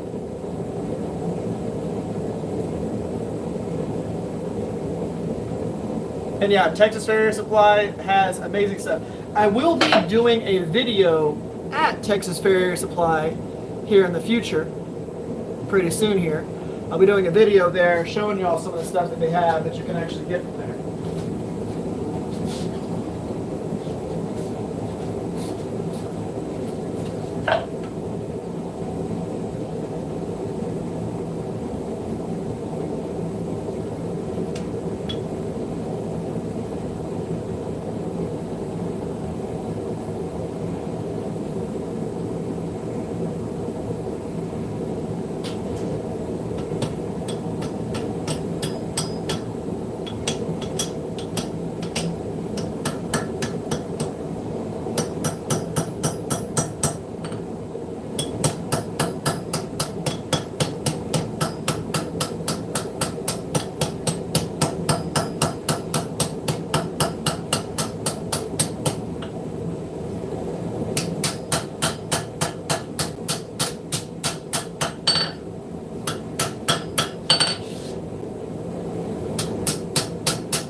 age-old dance again. Yeah, so the nice thing about the London pattern anvil that they have is that's a good-looking anvil. And I would have got that pattern or one of the other ones that they have that has a very flat top and it's got 2 horns to it. I like that one, but they never really had that one in stock.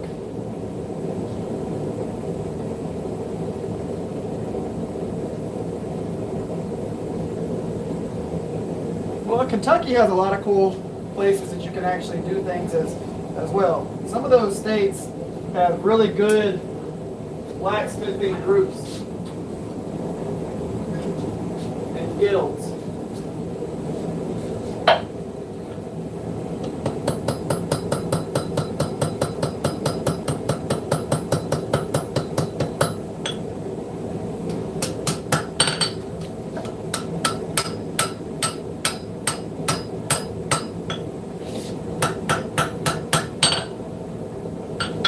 Okay, you get it back up.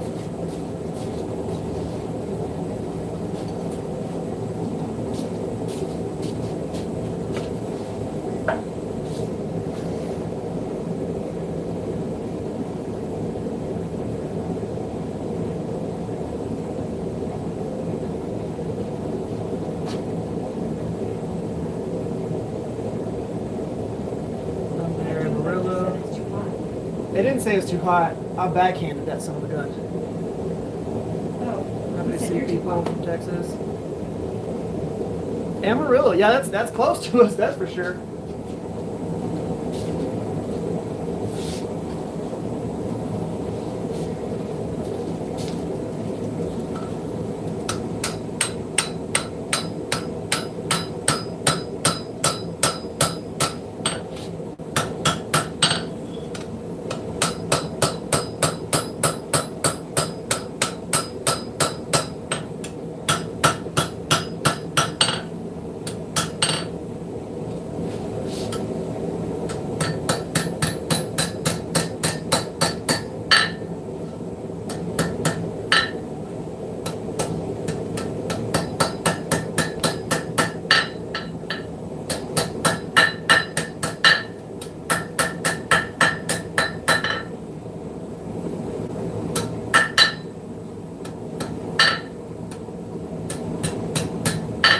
Can't let it be crooked, that's for sure. Chuck will tell you it's crooked. Chuck will be like, yo, you just gonna let that be like that?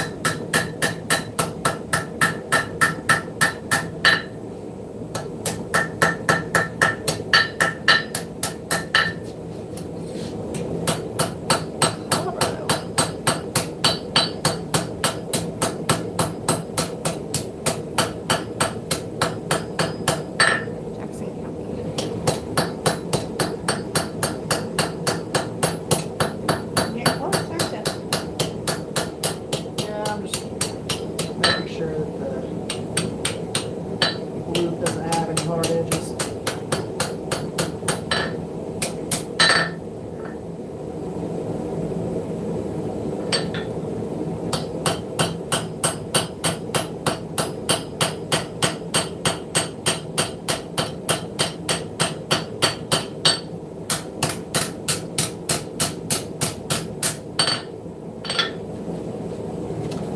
All right. That is what we've been working for.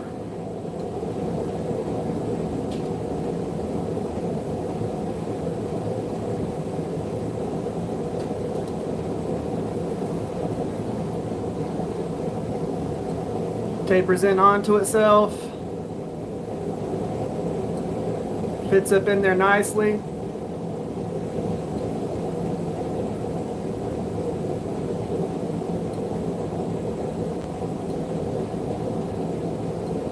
Doesn't really interrupt the flow of the blade too much. All right, Bubba. Good.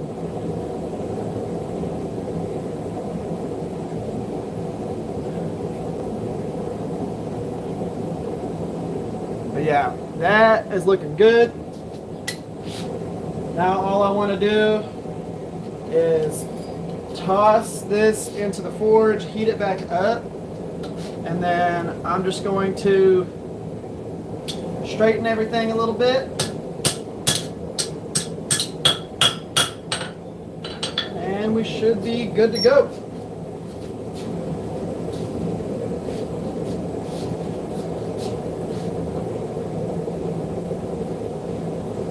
So I'll be able to straighten everything.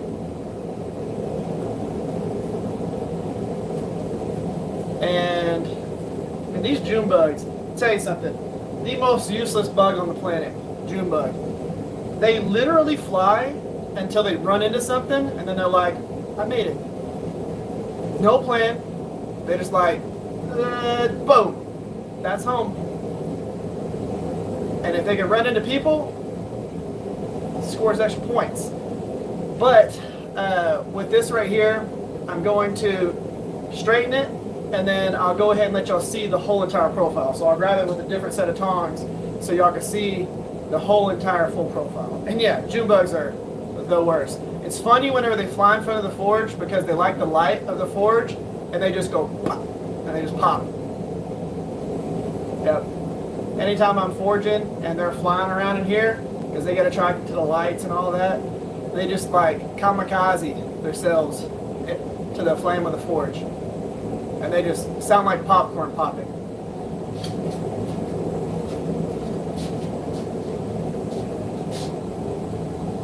So for this phase, we don't want it to heat up too much because we're just going to be doing a straightening phase. And the cool thing is, you could always either do this on the anvil, or for this particular phase, you could use, put it over here for a second. So y'all could either use the anvil face to straighten it, or you could just put it in a vise and put the spine of the tang in the vise, and you could take your tongs and actually straighten everything and call it good if you don't want to have to forge it.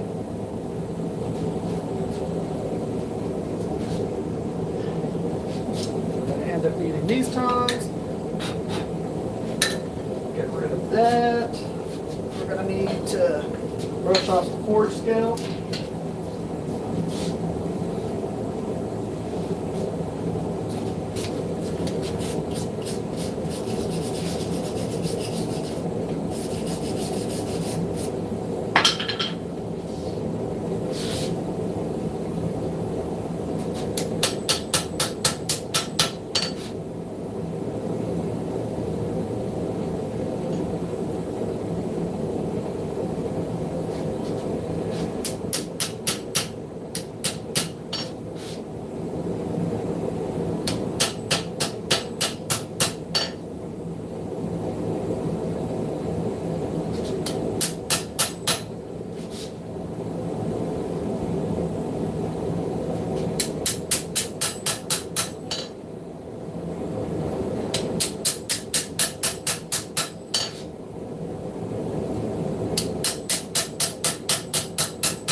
Okay, that's looking good.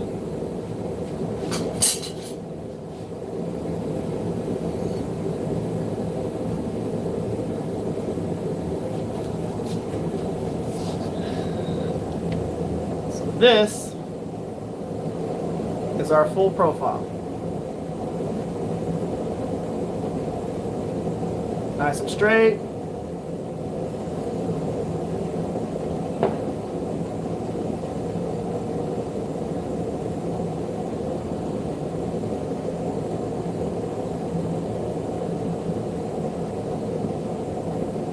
That is what we were able to get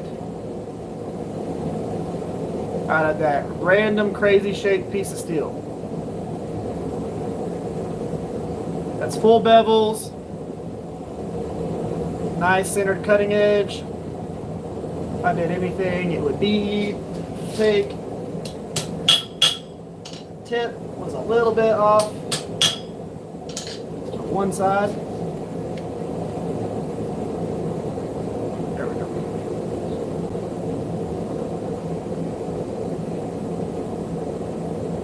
So that gives us a nice clean profile.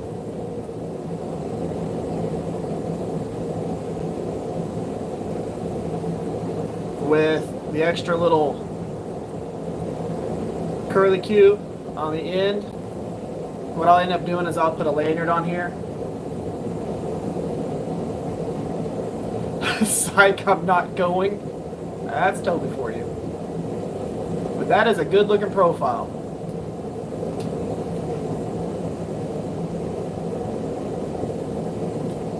So the cool thing about a lot of this is whenever I'm trying to tell people like how my mind works within material management and all that, is I can see this roughly in my mind as we start forging it and have a good idea of what my end result's going to be.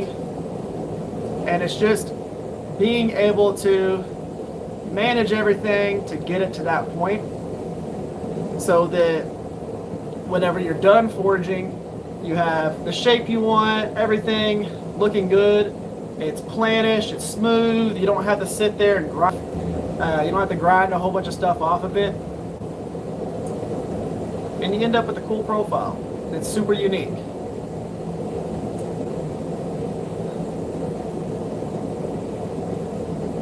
So I'm very happy with that. Now the next step, of course, like always, go ahead and bring y'all back up. So next step is take it and put it in the forge. Now, of course, I do want to show you all this. This was the inspiration.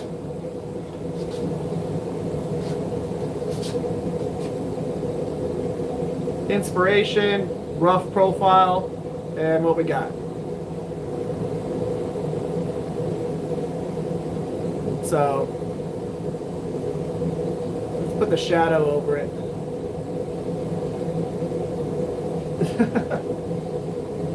So inspiration versus profile. I'm definitely happy with that. And I think that OG is going to be happy with that.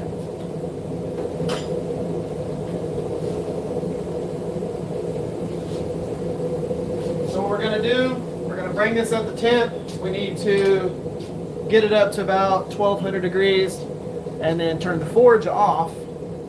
And as the forge is off, we shut off the forge, basically close the doors on it. We then can let it come up the tip the rest of the way and be done. It's going to be our annealing phase. After I get done forging pretty much every blade, not pretty much, whenever I get done forging, I do an annealing phase. Because if I'm only going to be messing with it the next day or 2 days later or 3 days later, I want the annealing phase to be done just in case I get a wild hair and I want to drill the holes or do any of that. It's good.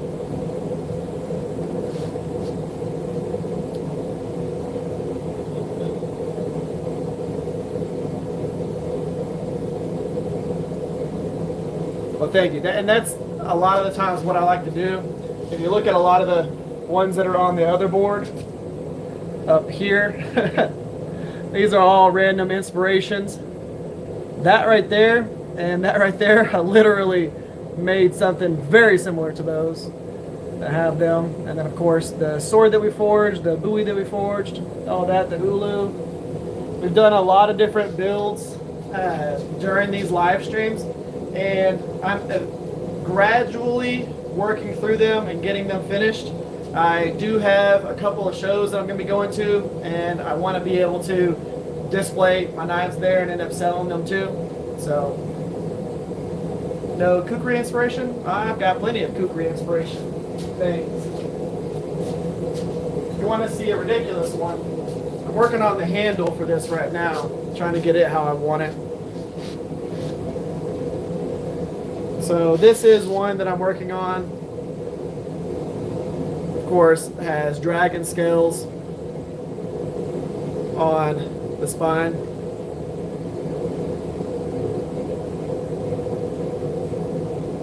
A lot of file work and everything. This is an integral bolster knife, so this will end up working its way into the handle, which looks really cool. But yeah.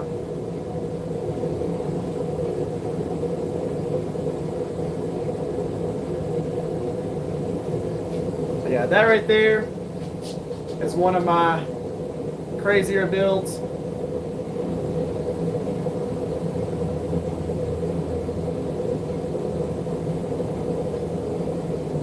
And I do a few of these as I go. But yeah. So I do a lot of everything. We've got swords, we've got all kinds of stuff. Let's go ahead and shut this off.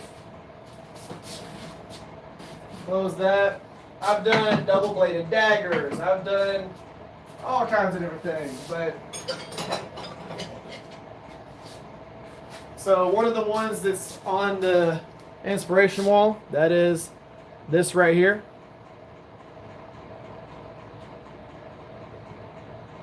That's going to end up being a really cool build. It's an integral bolster, integral handle knife. We've done that.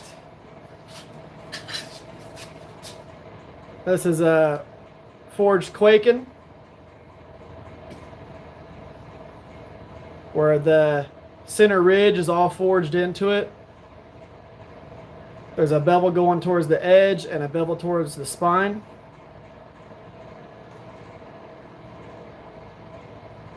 So that,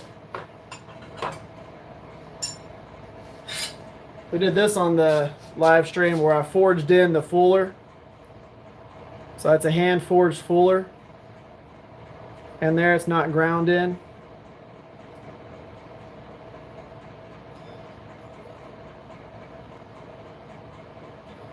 And that's a little sax.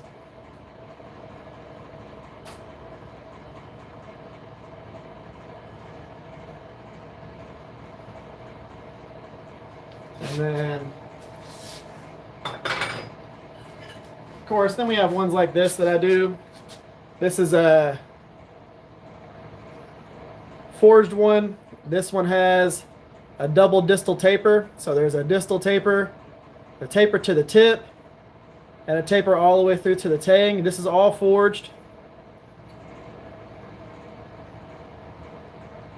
So the bevels are forged in. The distals are all forged. And then we have big guys. Like this right here. For the people who want real big knives.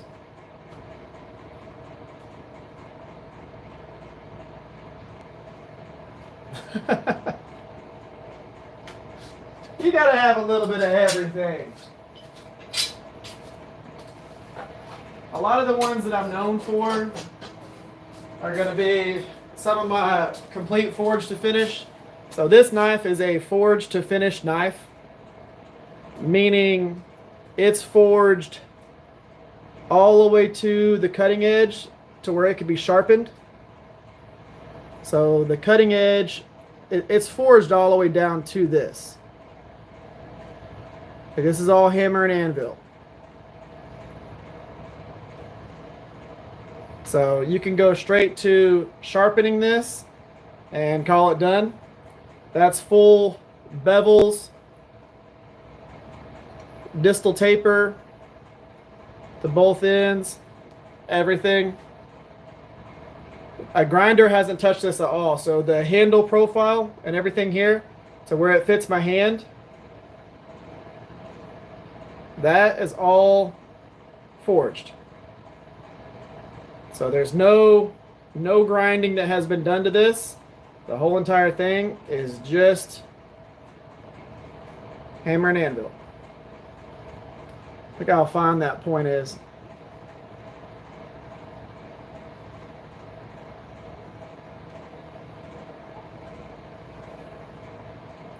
Very light knife too. almost no weight to it.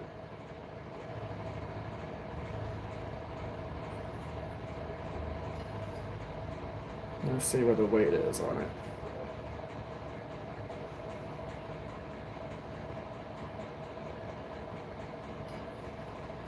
But yeah, only hammer and anvil. Then we got some, this is a Damascus ulu.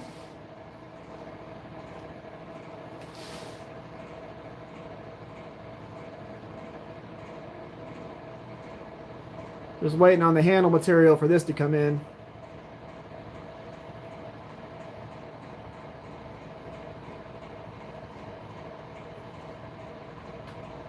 And that's got a, so it's a chisel grind. It's flat on one side, convexed on the other. But yeah, we did that on the live stream.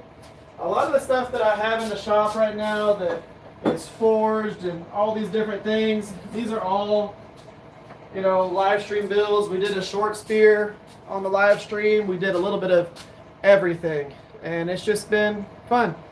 So what kind of handle material? So caribou is what I'm looking for the ulu. So caribou for that. But there's a lot going on. I did not realize that this live stream has been going on for almost 4 hours. That's a heck of a live stream. We've been out here for a while. That's pretty cool.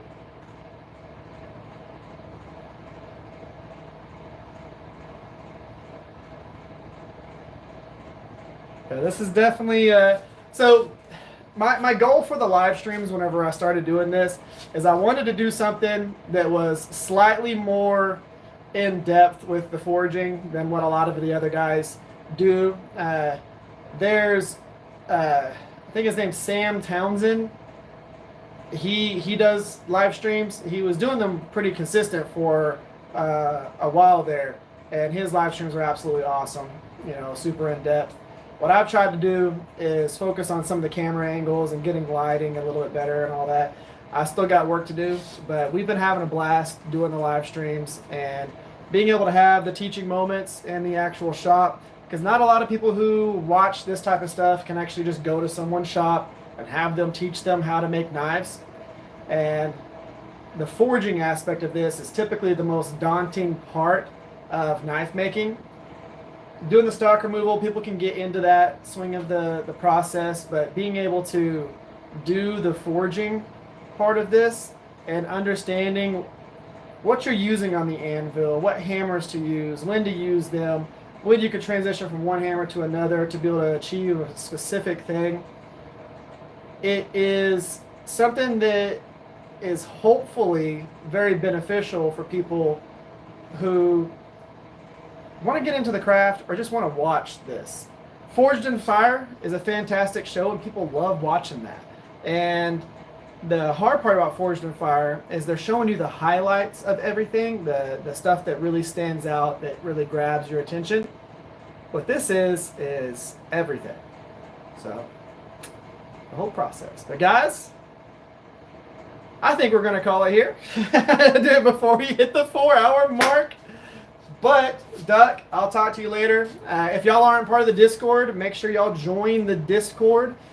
We've got several people in there, and we talk all the time. The cool thing is, even if I'm not talking that day, y'all could talk amongst each other, get ideas about what you need within knife making, get ideas within forging, within stock removal, within what stills you should use and heat treating, all those things. It doesn't cost anything to be a part of the Discord. You just get to be there, hang out, have fun with like-minded individuals. It's super chill, laid back. If you have Facebook, you can go check out the TRE workshop on Facebook and join that. There's a few thousand people on there that talk and post things daily. So if you want to be part of that group, you can do that. And of course, you can always follow on Instagram. It's the_Rivers underscore experience. Got to do the underscores. If you don't do the underscores, it won't take you to it. And feel free to message me whenever you want. So it's pretty cool. I like chatting with people, talking with people, and seeing what I can do to help. Guys, y'all have an amazing evening. Have an amazing rest of your weekend. Have an amazing holiday. I'll see y'all next time. And, come by on Tuesday for a Shop Talk Tuesday, because I will have one out today, or this week. I'll catch y'all later. See y'all.